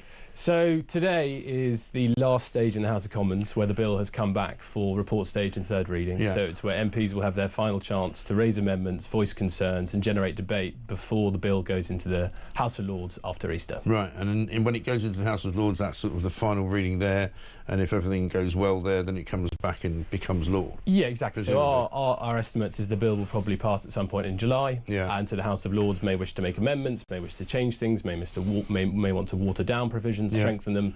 But I think it's one of these bills that is so wide-ranging and so poorly understood that unless you really dive into the detail, it risks giving the Secretary of State huge powers in which he or she can do whatever they please. Right. And what's in it at the moment? Because I think people, I presume, are like me, slightly confused as to whether, you know, vaping is good, is it bad? Everybody thinks smoking is bad, so you're better off vaping, but don't vape if you don't smoke. You know, I mean, what's he going to say? I mean, there's a whole lot of measures in it. I suppose the headline one is the generational smoking ban, which, as you referenced, was brought in first by Rishi Sunak in October 23, and Labour have brought it back under Keir Starmer and Wes Streeting. And that is a measure that is aimed at increasing the age of sale for tobacco products year on year, starting in the 1st of January. This is the mad idea that was started in New Zealand and then dropped by New Zealand, which is that if you go into a tobacconist, if there is such a thing, when you're 42, you can't buy any cigarettes, but the guy who's older than you, who's 43, who's your mate, can. Absolutely. So, as you rightly point out, we'll be faced with this absurd situation in a couple of decades' time where a 51-year-old can go into their local corner shop and buy a packet of Benson Hedges, but a 50-year-old can't because they were born either side of this kind of arbitrary date and kind of line in the sand. And I think you've referenced a number of international examples. New Zealand turned the corner and decided to bin it because they thought it was unworkable and unenforceable and decided to spend money on actually enforcing existing measures that work. The Malaysian government toyed with doing it, and the Attorney General said it kind of created a two-tier society where adults have different treatment under the law. It's kind of mad, isn't it? Because if you applied that law to anything else, people would go, what are you talking about? What, so, you know, you can only have, you know, a certain number of litres of petrol if you're 53, but if you're 52, you can't. And I think it's the dangerous precedent setting, because tobacco has been demonised for a long time, and so people don't necessarily see it as a core freedom. But if you set the precedent where you can restrict the rights of certain adults who are over the age of 18 to enjoy legal products, so starting with tobacco, if you set this precedent, which looks like it will be set, you could see in 5, maybe 10 years' time, you could get a generational beer ban or a generational burger ban. And a lot more people enjoy a pint of beer or a burger than they do a cigarette. So it's a dangerous kind of mission creep from the government. And I mean, the cigarette business is not what it was, certainly in the West, is it? I mean, it might be expanding in other parts of the world, but I mean, technically speaking, I don't know what the figures are, but I mean, I used to smoke, and I gave up about 8 years ago, and a lot of people that I know who used to smoke have also given up. So, and you don't just see it as much anymore. I mean, is there a future for tobacco in this country? So I think smoking rates, I'll give you an example. So the year I was born, 1988, smoking rates among adults was 33%. It's now roughly 12%, depending on which data set you take. So smoking rates are on a downward trend, and as you say, there's a whole raft of new products. So, for example, nicotine pouches, Nordic Spirit that we produce, vapes, heated tobacco products that have a lower risk profile than cigarettes. And what this bill... And is that a growth market, those products? Those are a growth market. So as traditional cigarettes and hand-rolling tobacco go down, those other newer products, which have a lower risk profile, are increasing as consumers, as you say, make that switch. But I think the issue with this bill is it kind of possibly throws the baby out with the bathwater, because as well as the generational smoking ban, this bill aims to wrap its arms around all existing tobacco legislation and give Wes Streeting and his successors the power to do whatever they wish on packaging, advertising, distribution. And that's quite a worrying kind of giving of power to those in government. Yeah, but they think they're doing the good thing for the nation, don't they? They think they're saving the money that people would otherwise be wasting on killing themselves. And I mean, I was used to make the argument when I was a smoker that the tax that is paid on cigarette and cigarette products by far outweighs the number of people who have to be treated for lung cancer. I'm not sure if that's true anymore, if the numbers are lower. So I think the figures raised by tobacco taxation is still higher than the direct costs to the NHS of smoking. But I think what an important point needs to be raised is you will see the taxation rates in this country for tobacco products are incredibly high. And you are looking at £16, £17 depending on a retailer for a pack of high-end cigarettes, or at the bottom end of the market you're looking at £12.50, £12.85. And illegal tobacco, which is a huge problem in this country and growing through the roof, you can go to your local, where it is, pub or car park or wherever, and buy a pack of illegal cigarettes between £3.50 and £4. Yeah, I've heard this. Yeah, and if you take that, and where are they coming from? Where are they being made? So there's approximately 40% of the UK tobacco market is non-duty paid, so they don't pay tax. The vast majority of that is illegal, and a small part of that is people going on holiday and bringing back their kind of cigarettes and hand rolling tobacco. Yeah, but I'm talking about the packet you can buy in London in a shop, which actually is a sort of black market pack of cigarettes. So that comes from one source and one source only, and that's serious organised crime groups. And you have. So people buying illegal tobacco think that it's a victimless crime. It's nowhere near as sinister as something else. But the profits that these gangs make, which are vast. So ONS data shows that the UK illegal tobacco market is twice the size of the illegal drugs market. Yeah. And these criminals that are... And where are the cigarettes being made? So they're being made in continental Europe. There are in fact illegal cigarette factories here in the UK. There have been police busts. And what we'd like to see instead of this kind of over-regulation is actually better enforcement of existing trading standards activities. Trading standards do a great job, but they are woefully underfunded. And we need more funding so they can have more officers in cracking down on an already massive problem. And then the power to do these on-the-spot fines for retailers or other individuals that are breaking the law, and then reinvesting that into frontline services and making sure that those criminals are caught. Because if criminal gangs are running that, you're never going to stop it, are you? It'll be like the drug situation. I mean, the government is saying we want to see a smoke-free nation at some point or other, but you can't have a smoke-free nation if you've got illegal cigarettes coming in. Absolutely, and there's, I think, two important things here is if the criminals make such big profits on tobacco that they use those profits to do other far more sinister crimes, drug smuggling, human trafficking, in some cases funding terrorism. And then if you look at what's happening in Australia, so Australia, a nation very similar to ours, they have a much bigger problem with the illegal trade, and you'll have seen media coverage over the last year where there are now tobacco wars in Victoria and Melbourne, where gangs are fighting turf wars over the very lucrative trade, burning down shops, causing chaos in communities. And obviously we're not there yet, but we are approaching an inflection point in this country where the government needs to devote more funding and take this problem really seriously. At the moment, you don't think they are taking it seriously? I think so. A good example. So £10 million was announced last Sunday to give more money to trading standards. And while that's very welcome, that is a drop in the ocean. If you look at the size of the problem and the scale of the problem, it's in every constituency. Every MP in this country should be worried about it because it is corroding the fabric of UK communities up and down the country. And do you find that you don't get much sympathy? Because I'm reminded of that film Thank You for Smoking, which I'm sure you've seen. I have. I don't know whether you would characterise yourself as one of the characters in that, but it's like the three dreaded PR jobs in the world, you know, representing the gun manufacturers, representing tobacco and Big Pharma. I mean, you're one of those. Do you get sort of booed at and hissed at when you turn up at places? I wouldn't say booed at and hissed at. I mean, it's a difficult argument to make, of course, because tobacco and nicotine have there is a range of opinion on it. But I think when you're trying to make fundamental kind of arguments to the government that are bigger than the sector, that the illegal tobacco trade impacts everyone, regardless of whether they're a smoker or a non-smoker. And there was an interesting Telegraph article a couple of weeks back that says Rachel Reeves now faces a £2.6 billion gap. The OBR in late 2022 forecast tobacco receipts of 11.4 billion.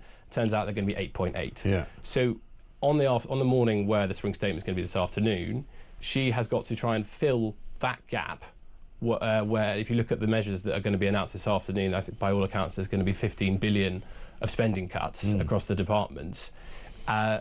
overly kind of aggressive taxation is leading to the point where we're on the Laffer curve, where higher taxes equal less revenue, which seems somewhat nonsensical. So trying to make those economic arguments, which are very separate to the health arguments around tobacco and nicotine, is challenging for sure. It is, very much so. Well, we wish you luck. We'll see what happens when it all comes out in the wash this afternoon. Thank you very much indeed. George Morrissey is there. Let's get a new caller. Matt is in Somerset and wants to talk about Motability. Matt, very good morning to you. Good morning, Mike. How you doing? Yeah, very well. What do you want to tell me? So I've been in the motor trade for pretty much all my working life, right. And I think there's two differences with Motability. There's what I call the needs vehicles, the wheelchair access vehicles, for people that generally need to get around, and it makes a huge change to their life. Yes. There's also the difference whereby it's basically effectively becoming a free car. What you're seeing is Motability have actually encouraged people to apply for these cars. Yeah. The manufacturers are on a bit of a drug with it because, of course, it's fueling new car supply, which is the positive. But I've seen you almost become a generational thing. You get generations of families that, let's say, apply for everything and are career car users. Yes. The other thing is you've got a CEO that's on £460,000 a year in a not-for-profit organisation, and the four big shareholders are the four big banks. Yes, two of which and they're all reliant on all of this free money that they're getting, aren't they? And so, I mean, can this crackdown actually work? You say you've seen abuse in this system. There's no checks on who's driving the cars and whether the cars are actually needed. I mean, do you think they can actually crack down on it and have success? It's not. I mean, it's not for the car dealers to run the checks. They're facilitating the sale. It's down to Motability to do that. I need to say probably it's down to government to sort out the benefit system, because it's the benefits that fuel the allowances on the cars. So the root cause does start with our government and how we sort of clamp down on benefit fraud. So would you say, in your experience of dealing with Motability cars, I'm talking about not the ones that were needed for people who were not able to move around themselves, but for people who were given the cars to drive, how many of those would you say weren't really necessary, percentage-wise? I guess as a straw poll, it's a case of, it's like anything. How many people don't claim benefits that could actively work? Right. I'd say it's a large proportion. I differentiate. There are a lot of people out there that have access to sort of wheelchair vehicles and genuine mobility cars, which I'm all for. That's what we should be doing, is keep getting people. Yeah, no, absolutely. I think everybody agrees with that. Matt, good to hear from you. Thanks very much for the call. Thanks once again to George Morrissey from JTI and Japan Tobacco International. We'll be back coming up in the next hour. We're going to be talking to James Wild MP, Shadow Treasury Minister. We've also got Luke Pollard, Minister for the Armed Forces. We'll get his view on what is going on with Rachel Reeves building up, being battle ready and standing around in front of a tank.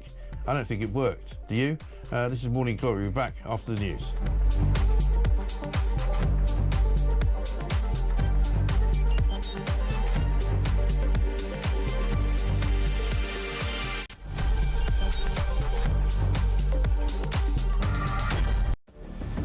I can announce this government will begin the biggest sustained increase in defence spending since the end of the Cold War. We will deliver our commitment to spend 2.5% of GDP on defence, but we will bring it forward so we reach that level in 2027.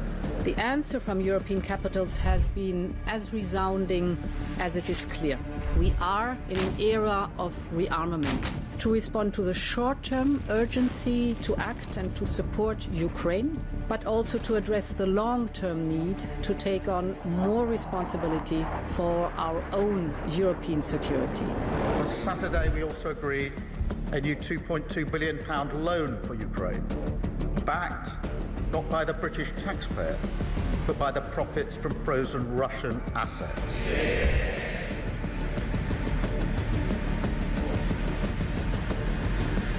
It is my pleasure to bring from His Majesty the King a letter. He sends his best wishes and his regards, of course, but he also asked me to bear this letter and bring it to you.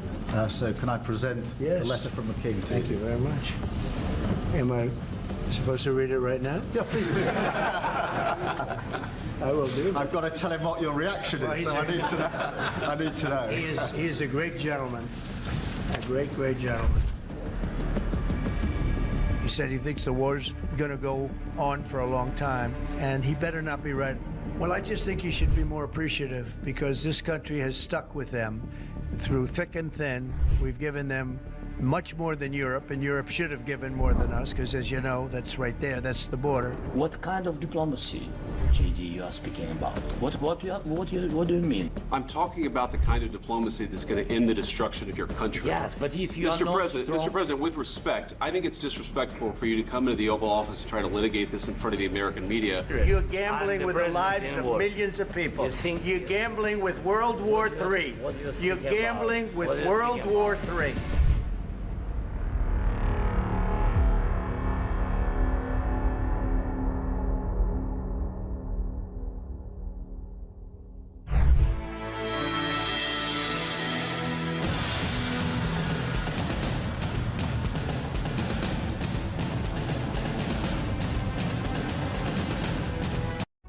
Across the UK, on DAB+, on your smart speaker, on your smart TV, and on your side. This is Talk.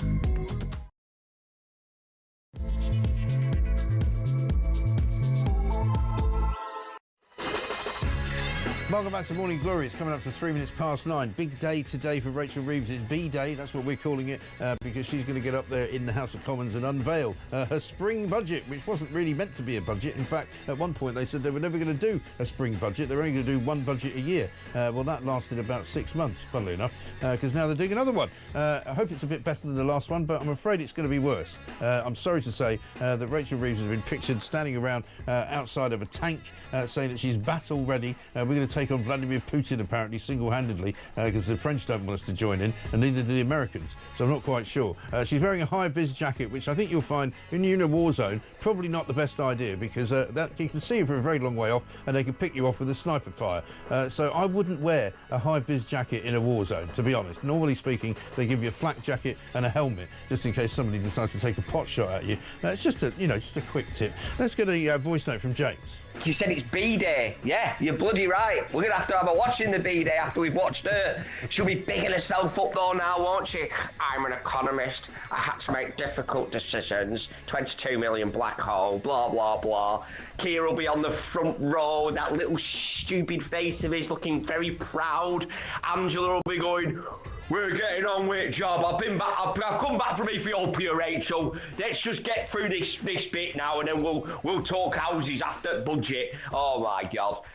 Oh, I think I've had too much coffee. Anyway, carry on, Mike. Great show as ever. Well done, James. Thanks very much indeed. Daniel in Surrey says, morning, Mike. Here we go. Budget day, so everyone strap themselves in. Remember, we're fully funded and fully costed. Yeah, of course we are. Well, at least we were until we discovered that we weren't. I mean, that's unfortunately the problem. We just discovered in the last section of the show there's a huge business going on in this country with illegal tobacco. Now, lots of you may have known about it, and it's been suggested to me on Twitter. Who do you think's running these fake and illegal tobacco smuggling gangs? Who do you think's working in the illegal tobacco factories of this country? Who do you think is making all of this money?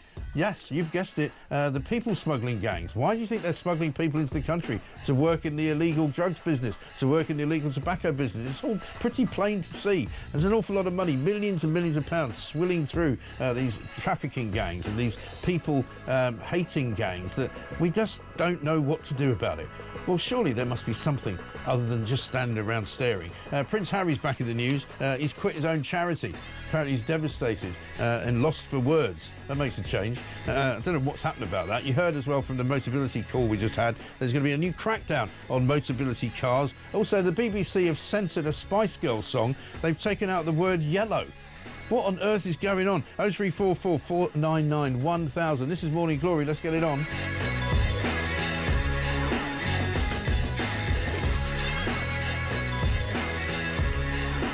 Also, a great story on the front page of The Sun, definitely shady, where it turns out that Ticketmaster are in a bit of shtuck because they may have sold tickets at too high of a price, I'm afraid, for people for premium seats in the various shows that Oasis are doing in stadiums up and down the country. It turns out they shouldn't have done that. It's not the fault of Liam and Noel, of course, they're in the clear, but it's definitely something to do with surge pricing and what is going wrong in the ticketing business in this country. Inflation has fallen slightly from 3%, 2.8%. Don't think that matters. Let's ask James Wild MP, Shadow Treasury Minister. James, very good morning to you. Good morning. Thanks very much. I mean, some people are saying the inflation rate falling is good news for Rachel Reeves. I don't think it's enough good news, though, to get her out of the situation that she's in, is it? Well, it's welcome that it's fallen back, but it's still way over the 2% that the government inherited.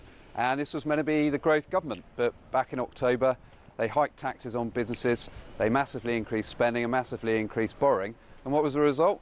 Business confidence fell like a stone, and there's been no growth in the economy since. It was all eminently predictable. We all predicted it at the time, but Rachel Reeves didn't listen. That's why she's back for an emergency budget today, and she needs to take responsibility for the decisions she took then, which have driven growth flat.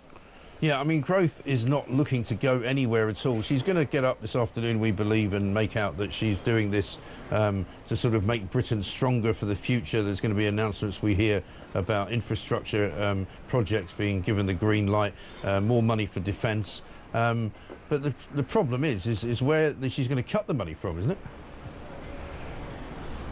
Yeah, and you can only fund those things if you've got a private sector that's vigorous and growing, and she's crushed that. Businesses are putting on hold investments, putting on hold plans to take people on. Unless you've got them generating the wealth, generating the income to pay for defence, which I support, we want to see more funding on defence, it's not going to happen. You can't generate growth from Whitehall. You've got a government here who thinks if they talk about growth and say it a lot, then somehow they're going to magic it up. Well, the proof is in the pudding of what's happened over the last 8 months. It's flatlining, and they need to rethink their course. They need to rethink this terrible jobs tax, which is doing so much damage in the economy. Pubs, restaurants, leisure businesses, they're about to be hit by their business rates being almost doubled. So there's a whammy of tax measures that are coming in from this tax and spend government. So if Rachel Reeves really wants to deliver growth, she needs to let the private sector get on with it and lift the burden and lift their foot off the throat. Have you got any hope this afternoon that you'll see any kind of, I don't hesitate to use the word green shoots of recovery, but I mean, the trouble is April is going to come with these national insurance hikes. It's going to get even worse, isn't it? Well, that's the danger. I hope, maybe against my better judgment, that the Chancellor has been listening. She hasn't so far. You've had like major employers come out and say what the damage of the jobs tax will be. That's already had an effect, as you say, before it comes into effect in a week or so. So she needs to rethink that. We've been voting against those measures again this week. There's no indication, I'm afraid, that she or the Prime Minister are listening, that they understand business and the need to grow the private sector. But we can but hope, and we'll keep making the arguments. We'll keep standing up for the farmers, for the other people who've been targeted, the family businesses, the pensioners who've all been whacked by this government, who, as you said, came in with a fully funded plan, which then suddenly wasn't, and they put in place the biggest tax increase in a generation. I mean, is it too far for you to advise them on what they should do? Well, our advice is not to go ahead with this jobs tax. We wouldn't have gone ahead with it. We've been trying to vote against it. This is the thing that's stopping hiring in the economy. There's going to be an impact. I spoke to a business in my constituency last week, £200,000 on their bottom line. Companies simply can't absorb that without hiring few people, making some staff redundant, putting up their prices, and then you get into a circle that's not going to drive growth. So the government needs to rethink on some of their headline measures. Yeah, exactly right. And as far as the way that inflation is likely to go, given the national insurance hike next month, I mean, is it likely to stay as low as it is, or is that going to drive prices up and therefore inflation up?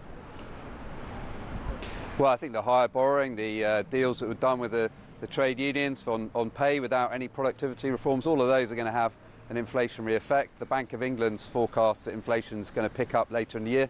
We'll see what the OBR come up with. But while a little bit of easing back is good, we're not back at the 2%, which is where we need to be. So the government needs to change course and needs to listen to people in industry, in the private sector, the wealth creators, the investors. So that will benefit, because at the moment it's the working man and woman who are paying the cost of the higher prices that we're seeing, mortgage rates staying higher for longer, and that is a direct legacy of the October budget. And in terms of the investment in the armed forces that Rachel Reeves says she's going to make, we don't know the exact nature of it. There's a big piece in the Mirror about what she says she wants to do. Is that going to go far enough? Well, it's a good start. We need to get to 2.5% as rapidly as possible and then build up from there. I was advisor to the Defence Secretary for 3 years, a decade or so ago, and then we were calling on European allies to lift spending. I want to see stronger defence spending happening, because we face more threats in the world, and we need to stand up as the UK, as European members of NATO, to help deter the aggression that we're seeing and the threats. So I welcome that, but we need to see more from the government on this. Thank you very much indeed. James Wild MP, Shadow Treasury Minister, there on the news that inflation has fallen slightly from 3% to 2.8%. But is that really going to make much of a difference? MPs' pay rises should depend on GDP growth. No or very low growth equals no pay rise. Recession equals a pay cut. Well, that's one way of looking at it. And regarding donations to MPs, says Yo, it's clear that politicians have no regard for the value of money or the value of anything. It's pure self-righteous entitlement that needs to be removed from their remit. Well, I think there certainly needs to be a revisiting of how it's possible for all of these contributions and suggestions and freebies to be paid to politicians, because as we've certainly realised over the course of the last couple of days, it's not that easy to get these kind of freebies if you work in general business. It just doesn't happen. But let's talk to Luke Pollard now, MP and Minister for the Armed Forces. Very good morning to you, Luke. Thanks for joining us. Good morning. A lot of noise this morning being made by Rachel Reeves about money for defence. What is it, do you think, precisely that she's going to be able to announce, if you can tell us? Well, we're announcing today an extra £2.2 billion for defence, which will take the total extra investment for next year's budget under this government to £5 billion. But it's not just the total we're announcing today, we're announcing what we're going to be spending it on. So we're investing in new, novel and advanced technologies, which will include directed energy weapons that we will be fully funding and installing on 4 of our Royal Navy destroyers, installing that by 2027. That will be able to shoot down missiles and drones heading towards our warships, not using missiles or guns, but using directed energy. It is a real novel technology that the UK is leading in, and that will invest in UK jobs. But as well as those advanced weaponry, we're also investing in defence housing, because for far too long, those brave men and women who serve our country have been living in substandard accommodation on the defence estate. That's not good enough. That's why we've brought back 36,000 homes from a privatised company back into the public sector, and we're using some of the money that the Chancellor is announcing today to refit those homes, to deal with the damp and mould, the leaky roofs, the broken boilers that have been plaguing this accommodation, because the Defence Secretary and I believe that if you serve our country, you and your family should have a good home that accompanies that service. That's why we're investing in defence housing as well as defence jobs up and down the country with this extra funding today. A lot of people say that have come out of the armed forces to me that the armed forces have become a bit woke over the past few years, and that you know, many people have left the organisations that they've been in because they didn't want to stay in them. Are you going to address any of that?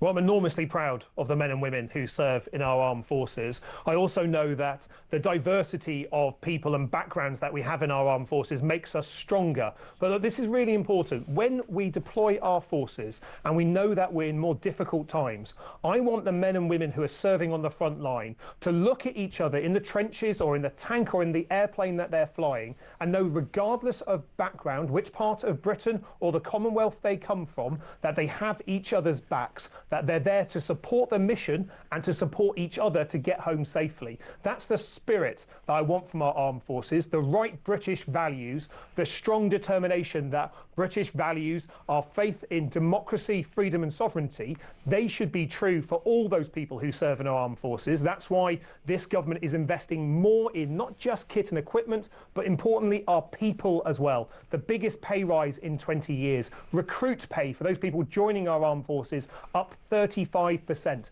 It's about time that we had a government that invested in our defence of the realm. That's what this Labour government is doing. But we need to do that because we live in more difficult times. And that's why the investment that we need in our defence is not just in the men and women who serve in uniform. It's about supporting British businesses. The big firms like Backlog, we're announcing a £1.6 billion contract today to update our land vehicles, through to SMEs, small businesses in each constituency of the country that are the backbone of our economy, many of whom are making the advanced technology that we're providing to Ukraine and that we could benefit from for our own national defence. That is a government that's using defence as an engine for growth as well as keeping our country safe. But you're also charging all these companies more money for national insurance for every single employee that they have given a job to, right?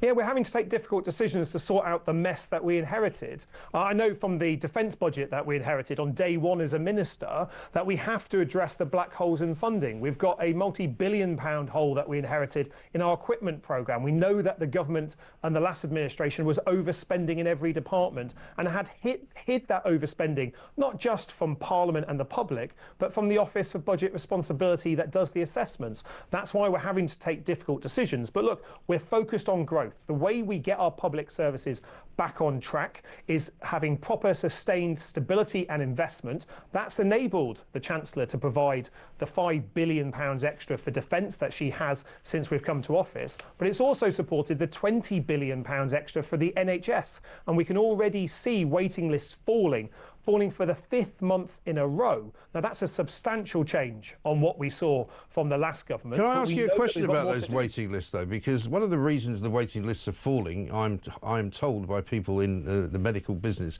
is that a lot of people are getting appointments being made, and then the appointment gets cancelled shortly before they have it. And that means then that they get put down at the back end of another list, so that it looks as though the list is actually falling, but it's not. Is that a deliberate policy? No, and our focus is on the treatment of people actually getting the operations they need. Yeah, but they're getting the operations scheduled and then cancelled.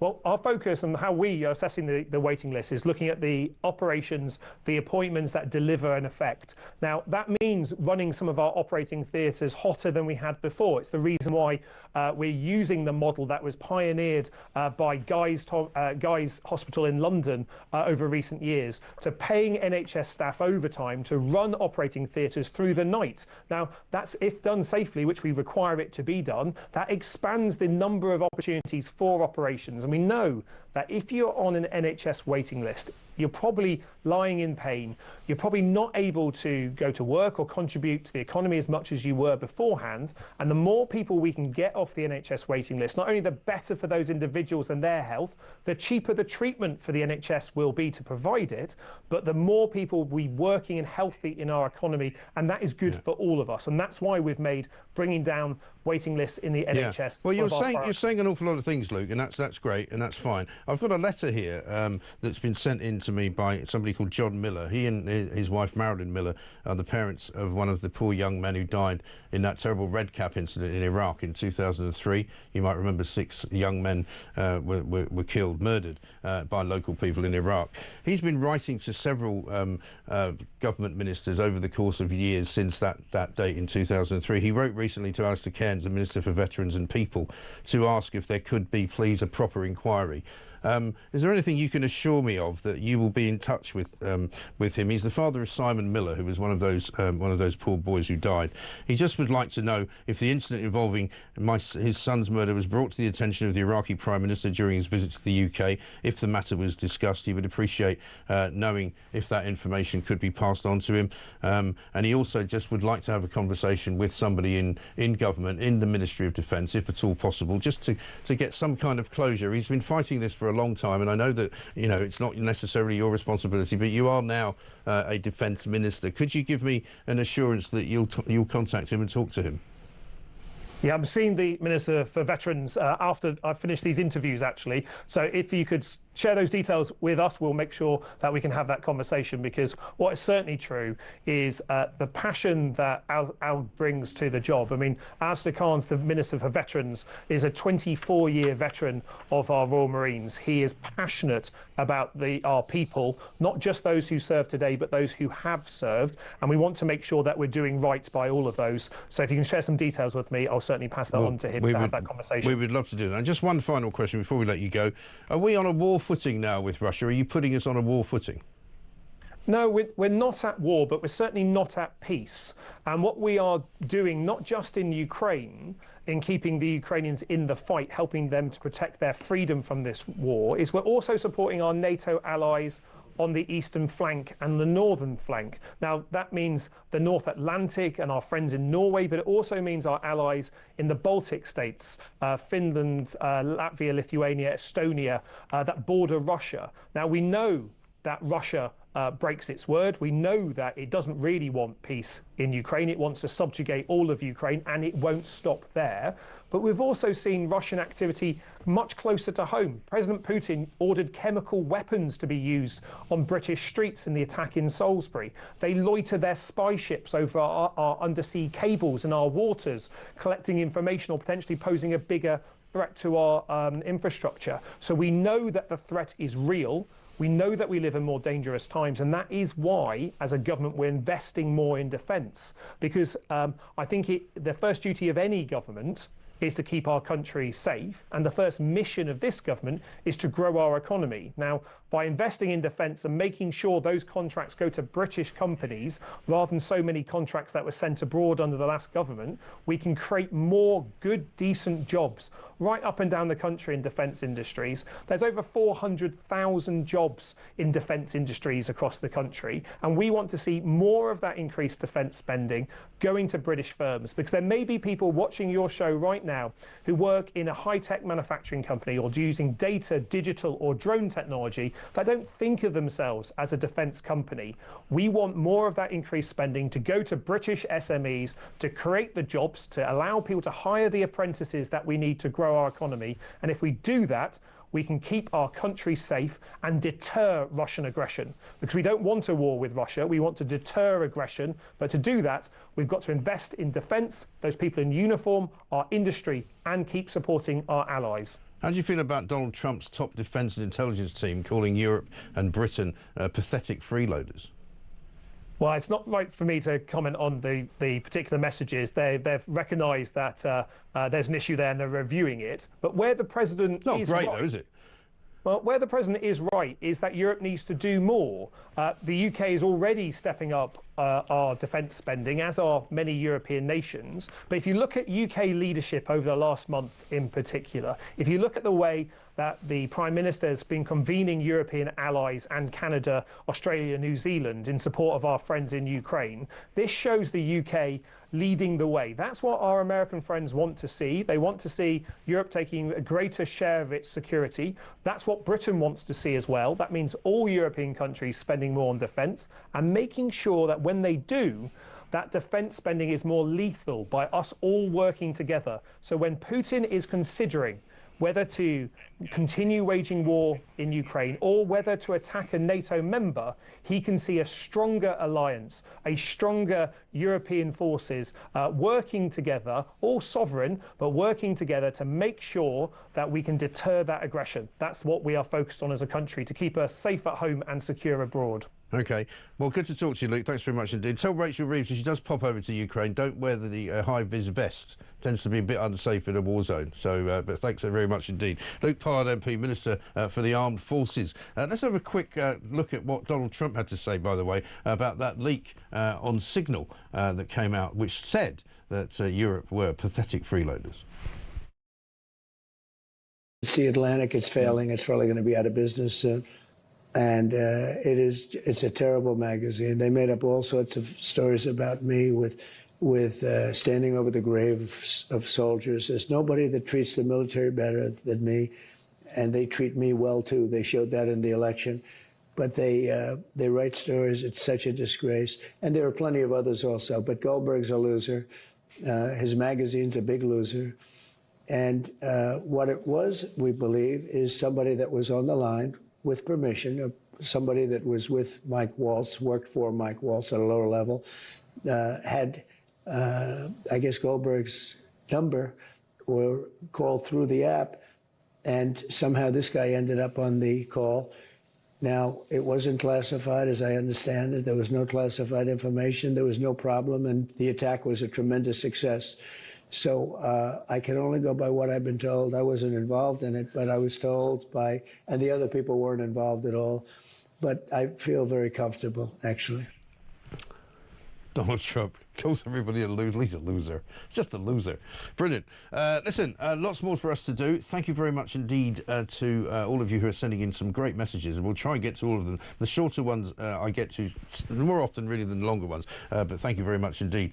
Paul in Jersey says, Mike, it's called B-Day as Rachel is trying to clean up the mess she made. Well, I mean, it is a good sort of allegory, isn't it, for what is actually going on in this country. This is Morning Glory. It's 26 minutes past 9. Coming up, and we're going to talk about drill, baby drill, and energy.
It's almost like people become fiercely loyal to an individual, and they just whatever that individual says, they dig in. So there will be a lot of people who like Rupert Lowe, who for whatever reason they're angry with Nigel Farage. They'll hear this and they won't believe it. I honestly think that. I think the era we are in now, people won't believe it. They'll find some way of discarding it. They'll just dig into their own echo chamber and they'll continue supporting whoever they supported in the first place. I think that's what the information economy is like now.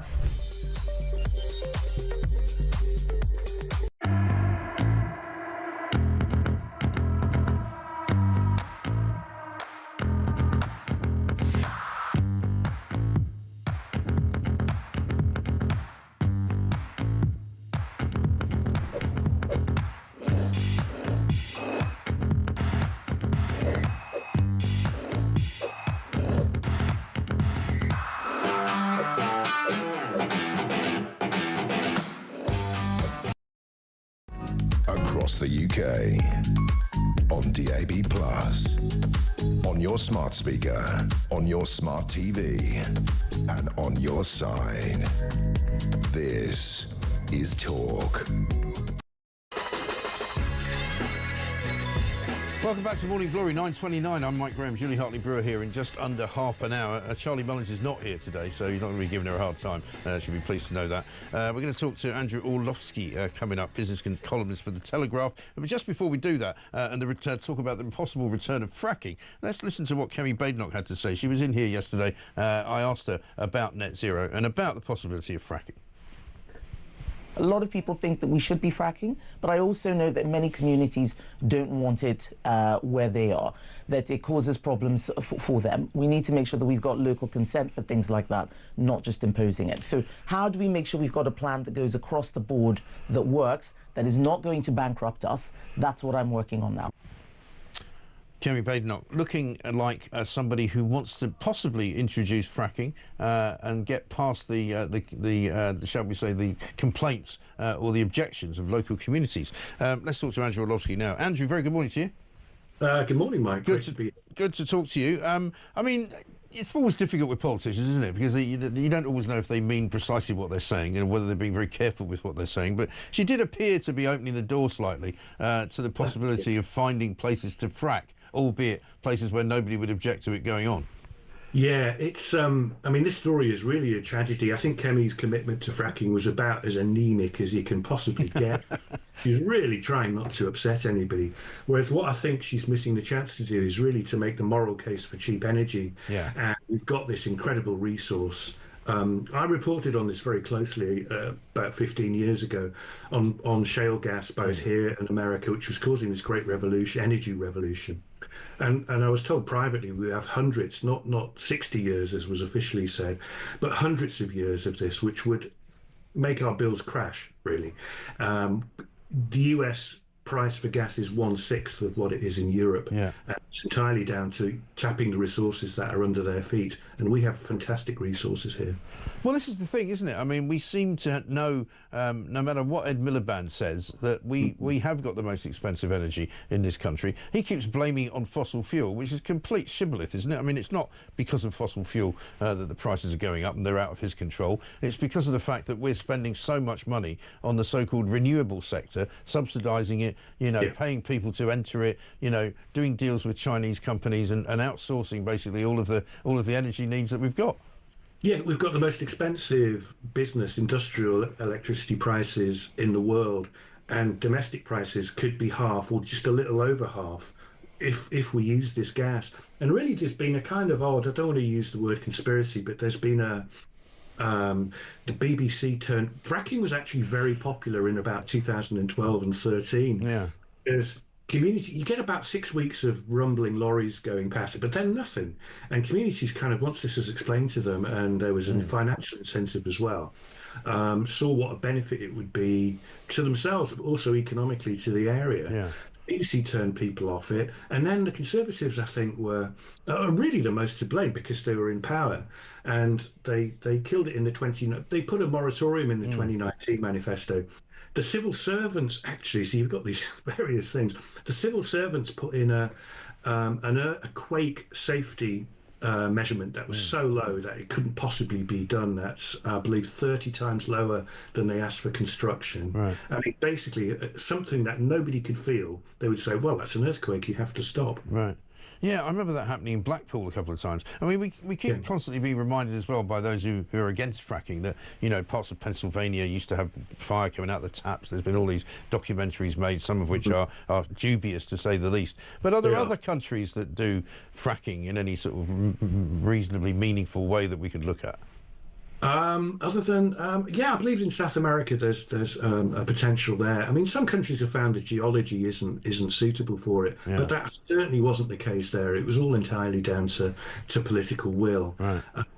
I mean, just to have a safety limit 12 times lower than quarrying means somebody really wants to go after gas and stop it. Yeah.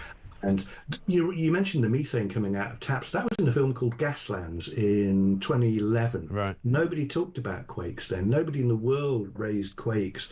It was entirely down to the civil servants and the BBC using this word explosions to refer to pressure washing, which is essentially what shale gas is. You spray it with water. Now, I don't explode my car when I spray it with water. I don't explode my patio. So it was all quite a deliberate misinformation campaign.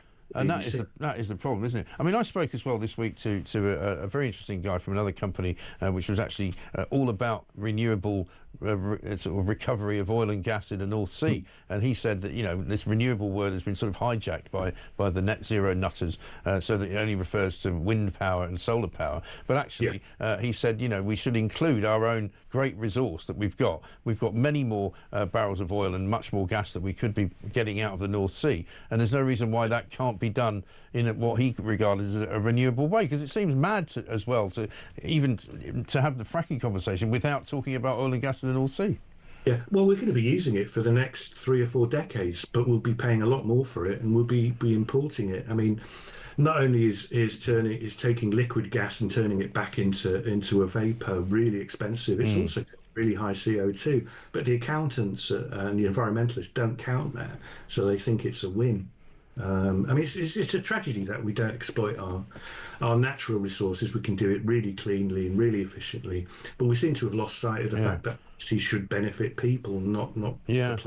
I mean, I was talking to Dan Hodges from the Mail on Sunday earlier, and he speaks to an awful lot of backbench Labour MPs and quite a few senior frontbench ones as well. And he was saying there's an awful lot of disquiet in the party at the moment, in the government, about Ed Miliband and his kind of, you know, zeal to get net zero on the cards. And it may well be, if it's possible to do, that the financial pressure on the government will become such that they have to drop some of their net zero targets and some of the spending. Yeah, I mean, I think I used this analogy last time I was on. We're hosting an Olympics, but nobody else in the world is turning up to them. Right. So what is the point of getting and giving ourselves a medal there? It's insane. I mean, I do think the power cuts, and I've researched this quite a lot. The power cuts are in the pipeline, and it will be a miracle if we don't have severe power disruption, because it's already, thanks to the decisions the Conservatives made and the coalition made over 14 years, it's going to be really squeaky bum time to avoid really, really serious power cuts. But if we started now, if we treated it as a national energy emergency, we could have gas online within 5 years, nuclear within slightly longer. But both are running very slowly because Ed Miliband doesn't like either. Yeah. It's not absolutely. A real policy, it's a lose-lose situation for the people, that's for sure. Andrew, good to talk to you. Thanks very much indeed. Andrew Orlovsky, the business columnist at The Telegraph. Let's get a voice note from Kevin on B-Day. Morning, Mike. Kevin in Sheffield. Regarding spring statements, emergency budgets, whatever you want to call them, when a Chancellor stands up at dispatch box and says they're spending 14 billion on NHS and 16 billion on housing and 40 billion on defence, should they not be made to say of your money at the end of each sentence? Because at the end of the day, it is our hard-working taxes that pay for them to throw money about like confetti. Great show, Mike. Carry on the good work. Kevin, thank you very much indeed. You're absolutely right. Of course, without our money, they wouldn't have any money. It's as simple as that. They can borrow as much money as they like, but they need our money to pay it back. And nobody knows where the money they're borrowing comes from. Maggie says, what's that MP on about? We want to keep our country safe as they do nothing about the borders here. Labour is a joke. And Keith says, Luke Pollard, first duty of the government is to protect their country. Meanwhile, they concentrate on another country's border and ignore our own border invasion by potential hostiles. That's right. And Nan in Wales says, Luke Pollard just said it, keeping the Ukraine in the war. We want peace. Trump is the only one working for that. We don't want to be in a war with anyone, but it feels like Labour is advocating for war, no doubt of that, and Ukraine is losing our support rapidly. Well, I mean, it seems as though Keir Starmer is not involved with the Europeans. You know, Macron has rode him out of the deal for defence products being sold to Ukraine. Ukraine don't seem to have much to say to Starmer these days. Trump doesn't have anything to say to him, and certainly Putin's not talking to him. So what's the point of him in the defence realm? Exactly. We'll perhaps find out. Coming up, we're going to talk some more about what's likely to be in Rachel Reeves' B-Day budget, and she's going to tell us what to look out for.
Across the UK, on DAB+, on your smart speaker, on your smart TV, and on your side.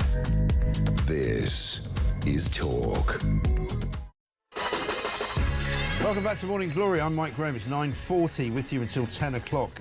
One from Martin. He says, another Labour MP. Let's play Labour Party bingo. Black hole, growth, this government, mess. That was left. House. Wow, what a Churchillian speech. I want to go and live in this chap's country. Where is it? What an absolute load of codswallop, says John. A voice note from Joanne. Morning, Mike. Joanne from Norfolk. Luke Pollard MP. Talks a good game. Talks about sovereignty, talks about protecting borders, talks about our NATO allies, talks about keeping Ukraine in the fight, whilst our borders are collapsing into the sea. These are an absolute joke, these people. Oh, we're spending money on state-of-the-art tech. We'll be lucky if we can actually defend our borders with bloody garden rakes the way we're going. Apologies for the swear word. Anyway, Mike, there's just no hope. Sorry, great show. Thanks again. Joanne, very well said. Thank you. Yeah, I mean, this is the trouble. You know, it's all very well spending all this money on our armed forces, but, you know, when are we going to protect our own people and our own borders? Karen from Derby says, Mike, I was a teacher for 20 years. I taught the children in my form to identify 10 UK garden birds and also their bird song. There are many apps that run quizzes to help with this. If young people don't know what nature is in this country, they won't be interested in protecting it when they're in charge. Very good point. Well said. Let's talk to Georgie Frost, editor-at-large of Times Money Mentor, because, of course, as we say, it is going to be B-Day for Rachel Reeves. Is it going to be any good for the rest of us? I don't think so. Very good morning to you, Georgie. Good morning, Mike. Well, I mean, what can you tell us? I mean, we think we know what she's going to say. I don't think any of it's going to be very good for us or for her. Have you got any bright rays of light you can shine on us? Oh, Mike, you've put me on the spot. Now, look, I suppose the one, and it's really not a bright ray of light here, the one piece of financial good news, I suppose, is we got inflation figures out this morning. So it's a little bit lower. Prices aren't going up by so much as they were the previous month. I would take that with a little bit of a... Well, it's not much. So it's gone from 3 to 2.8%. Why it's a bit of reprieve, I'll call it that, is because we are expecting it to go up to about 3.7% next month. And that's largely due to rises in energy bills. And it will peak at around 4%, we think. So that's double the Bank of England's target. So look, that was the best I could do. I'm really sorry about that, Mike. Yes, it's not your fault, it's her fault. She's going to blame everybody else, right? She probably blamed me at some point. I was going to say, Mike, I mean, I don't think she will come out with it's her fault. Look, it's going to be a very grim economic picture. There's no doubts about it. You know, growth has flatlined. We're expecting it to be downgraded by the OBR. Borrowing costs are up. That fiscal headroom, that bit of money she's got to play with, that's all but been wiped out. The predictions that we had as well from the OBR, that the cuts to the welfare bill of $5 billion that's already been touted, well, apparently that's going to be nowhere near $5 billion. You're looking closer to $3.4 billion. So apparently they were scrambling around at the last minute to find some savings elsewhere, which always makes me nervous, last-minute decisions about finances anytime. But yes, you're absolutely right. I do think the sentiment is going to be very much blaming Trump and blaming the Tories. Why Trump? This is a changing world. We've got, you know, Global Tariff Day, I think it's called, or whatever he's calling it, D-Day or T-Day or whatever, on the April the 2nd. How is that going to play out? I think why this is a grimmer economic picture than perhaps even we can sort of hear through this spring statement that's coming up is if you take a much longer term position on this and you take a look at the geopolitics and extend it out and say, you know, in the coming years, you know, with more money on defence, on geopolitical uncertainties, but also closer to home, this ageing population that we've got, which we know will put extra pressure on welfare, on health, on social care. I don't know, and I think the experts, more importantly, the experts, don't think that actually there's going to be much in this statement that's really going to address any of those things, as well as growth, which is something, of course, that the government has built its whole agenda on, is growth, growth, growth, and then we're going to get it almost halved. Yeah, but we haven't got any, though. That's the problem. I mean, a lot of people listening to this and watching it will be asking about things like pensions. You know, when will... I mean, of course, people are affected by rising prices and they're affected by, you know, jobs being cut because they don't have one anymore. But also people will be asking about, you know, how long before we get into so much trouble that they start pushing back the pensionable age again? Well, they're already looking at it anyway, Mike. So, you know, I think what's a bigger concern, certainly with the pensions and certainly with people who are, I would suggest, probably slightly younger than me, but they will be looking like, will we even have a state pension come the time I retire? Because if you take a look at some of these, and it's really well worth digging into some of the graphs on, you know, the Times or the Sun or whatever, that look at some of the spending, particularly on welfare, particularly future projections, they are not painting a pretty picture. So, for example, by the end of the decade, there are predictions that 1 in 12 people, or 3.62 million people in the UK, of working age, will be deemed economically inactive. Like, that's a scary position to be in. It's a huge number. Well, we've also seen that number that came out last week. 52% of the population of this country is now dependent on the state in one way, shape or form for their existence. I mean, it's not sustainable, is it? It's not sustainable, Mike. And look, there's been all this talk about, have we got austerity Mark II? But actually, on the face of it, going into this spring statement, you would think this is quite a conservative statement, as in a conservative party rather than conservative, small c. So, you know, you've got cutting of the foreign aid, cutting of welfare, you know, Whitehall budgets cut, all to put money in defence and housing, social housing. But actually, when you take a look at it, as you said, this is far from austerity. There was $70 billion earmarked for public sector in the budget that's happened, obviously, in October.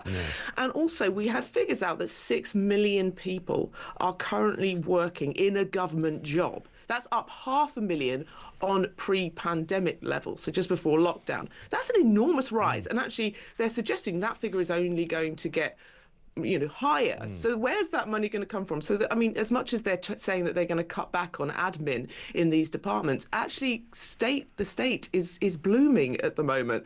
So they're going to have to look at really big ways of cutting this back. I think it's going to be politically very difficult at the moment. The Chancellor has tied her hands with her fiscal rules, of course, but then there'll be rebellions from, and I don't think we've seen this play out, particularly with the welfare cuts. I think we've had noises of rebellions within Labour Party, but I think if further cuts to come, I think we're going to get a little bit more. This is a very, very sticky situation, I think, for the government. It certainly is, absolutely right. And for the rest of us, Georgie, good to talk to you. Thanks very much indeed. Editor-at-Large of Times Money Mentor. They'll be covering all of it as well as it happens, of course, right here on the Times website. Doc says this, Winston, I have a company van that I have the privilege of using for personal purposes, which I would also pay private mileage for, and I am taxed about £800 for that, even if I don't use it. Why are these politicians not paying tax on these gifts and freebies? Love the show, says Winston. Thank you very much indeed. Let's have a quick voice note from Gaz. Morning, Mike. Gaz from Pontefract. Yeah. Rachel Reeves is the name. Fleecing the country is my game. I fiddle the books to hide my mistakes. I have many CVs, all of them fakes. If you have any money, thanks very much. I'll take it. I'll make you a promise and then I'll break it. I don't care if you get scurvy or rickets, as long as I get my free concert tickets. I did get O-level in home economics. The rest of it is a load of old rubbish. Thank you very much indeed. Good to get a little light relief sometimes. Gaz, thank you very much indeed for that. Andrew Lillico's here, Executive Director of Europe Economics. Andrew, very good morning to you. Good morning. So, the spring statement is coming out. We're literally just a couple of hours away from it now, I suppose, maybe 3. Compared to what's going on in Europe and the rest of the continent, how is Britain's economy doing? Oh, well, everybody's suffering just at the moment across the EU. Germans have been doing badly recently, and in particular, but the UK position is probably at the outer end of dodgy. So our fiscal position is very awkward. There's no very straightforward way through this without Rachel Reeves having some considerable luck. We are unlikely to manage to meet our fiscal goals over the medium term. She isn't able to raise taxes any further without the economy probably going into recession. We are going to have a lot of talk today about how there's going to be some cuts in spending from the welfare budget, but actually that's just reversing about 1/7 of the spending rises which she announced only a couple of months ago in the October budget. So that's not really, it's largely cosmetic. It's a sort of fake row, like the winter fuel payments was a fake row last year, because the reality is that she's committed to spending going up every single year in real terms. So, and Labour MPs won't allow her to do anything else. She's quite unpopular already, and if she were to try to cut, then she'd be out. So you can't cut the spending, can't raise the taxes, you've got too much debt. It's the only way through would be luck, with growth somehow getting to be faster, and there's no signs of that at the moment with the world economy situation, Trump's tariffs and all of that. Right. So in terms of how we judge this, or how you would judge it, after she's made the speech, and do we watch the markets? Do we watch what the value of the pound is? What do we watch for? In the short term, of course, you'd look at the markets and the value of the pound, of course, but the most important thing is going to be what happens to growth. That's really going to be the key thing. Well, nothing's going to happen to growth, is it? So growth at the moment, growth is going absolutely nowhere. So we've had it, the economy's been stagnant the past couple of months. But if there were to be a material downturn, and some of the surveys suggest that the hiring intentions are already very poor, and we have the energy bills going up in April, and of course many of Reeves' main measures from last October, the big tax rises, for example on employer NICs, are coming in from April. So you should probably expect that the economy is quite poor in the first quarter. It may go down further in the second quarter, and if the economy goes down further, that means that Reeves' taxes aren't going to come in. If her taxes don't come in, her deficit isn't going to be reached. One thing that I would note here is we're going to have quite a considerable revision in the OBR's position here from only a few months ago. We're going to have the growth rates halved, all of that stuff about the fiscal headroom of 10 billion, that's all going to be gone. And it illustrates what a nonsense it is to have fiscal rules based around an OBR forecast for the change between 2029 and 2030. Now, that's how the rule works. We have the OPR makes a forecast of what's going to happen between those 2 years. But if you think about how enormously much they're revising the figures even for this year, after only a few months, it illustrates that that whole system is a nonsense. Really, the policymakers ought to think about a better way of doing these things. If you want the deficit to come down, cap the deficit. Just do it. Don't promise that this year, next year, sometime never, we're going to finally start having the deficit go down. It's just not credible at all. Yeah, just do something. Yeah, I take your point. Andrew, very well said. Thank you very much indeed. Andrew Lillico, Executive Director of Europe Economics. It's certainly not going to be a good afternoon for Rachel Reeves or the rest of us, I don't think, other than comedians. And we'll be able to have some fun, no doubt, with the clips tomorrow. But yesterday, around about this time, Charlie Mullins came here. He's the founder, of course, of Pimlico Plumbers. He's now with a company called WeFix. I was asking him about the national insurance hikes that are coming up in April, and he basically said he's not going to play ball. Your new company, WeFix, is that going to affect you? Have you got a lot of employees there? You've got to pay more national insurance for them? Unfortunately, yes. In April, come April. How much more money is it going to cost you? I think it's about £750 to £1,000 a person. Right. We're trying to employ as many people as we can because obviously we're a growing company. Yeah. But there's lots of businesses cutting back. There's lots of businesses not re-employing. Yeah. But we're going to go for it. But I ain't paying them the extra money, Mike. When the time comes, I'm going to pay the old rate. Let them sue me. Let them make a busybody. And if everybody like me stands up for their company and don't give them the money that they're trying to rob us off, then I think we can put a stop on it. Yeah, so he is up for a bit of civil disobedience when it comes to the taxes there. We'll get some more on that, I'm sure, as time goes by. Got a great message from somebody called Jill. It's very long, Jill. We'll try and read it when we come back after the break because we've got to do this. We are, of course, here until 10 o'clock. Julie Hartley-Brewer will be along in about 5 minutes. This is Morning Glory.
Across the UK, on DAB+, on your smart speaker, on your smart TV, and on your side.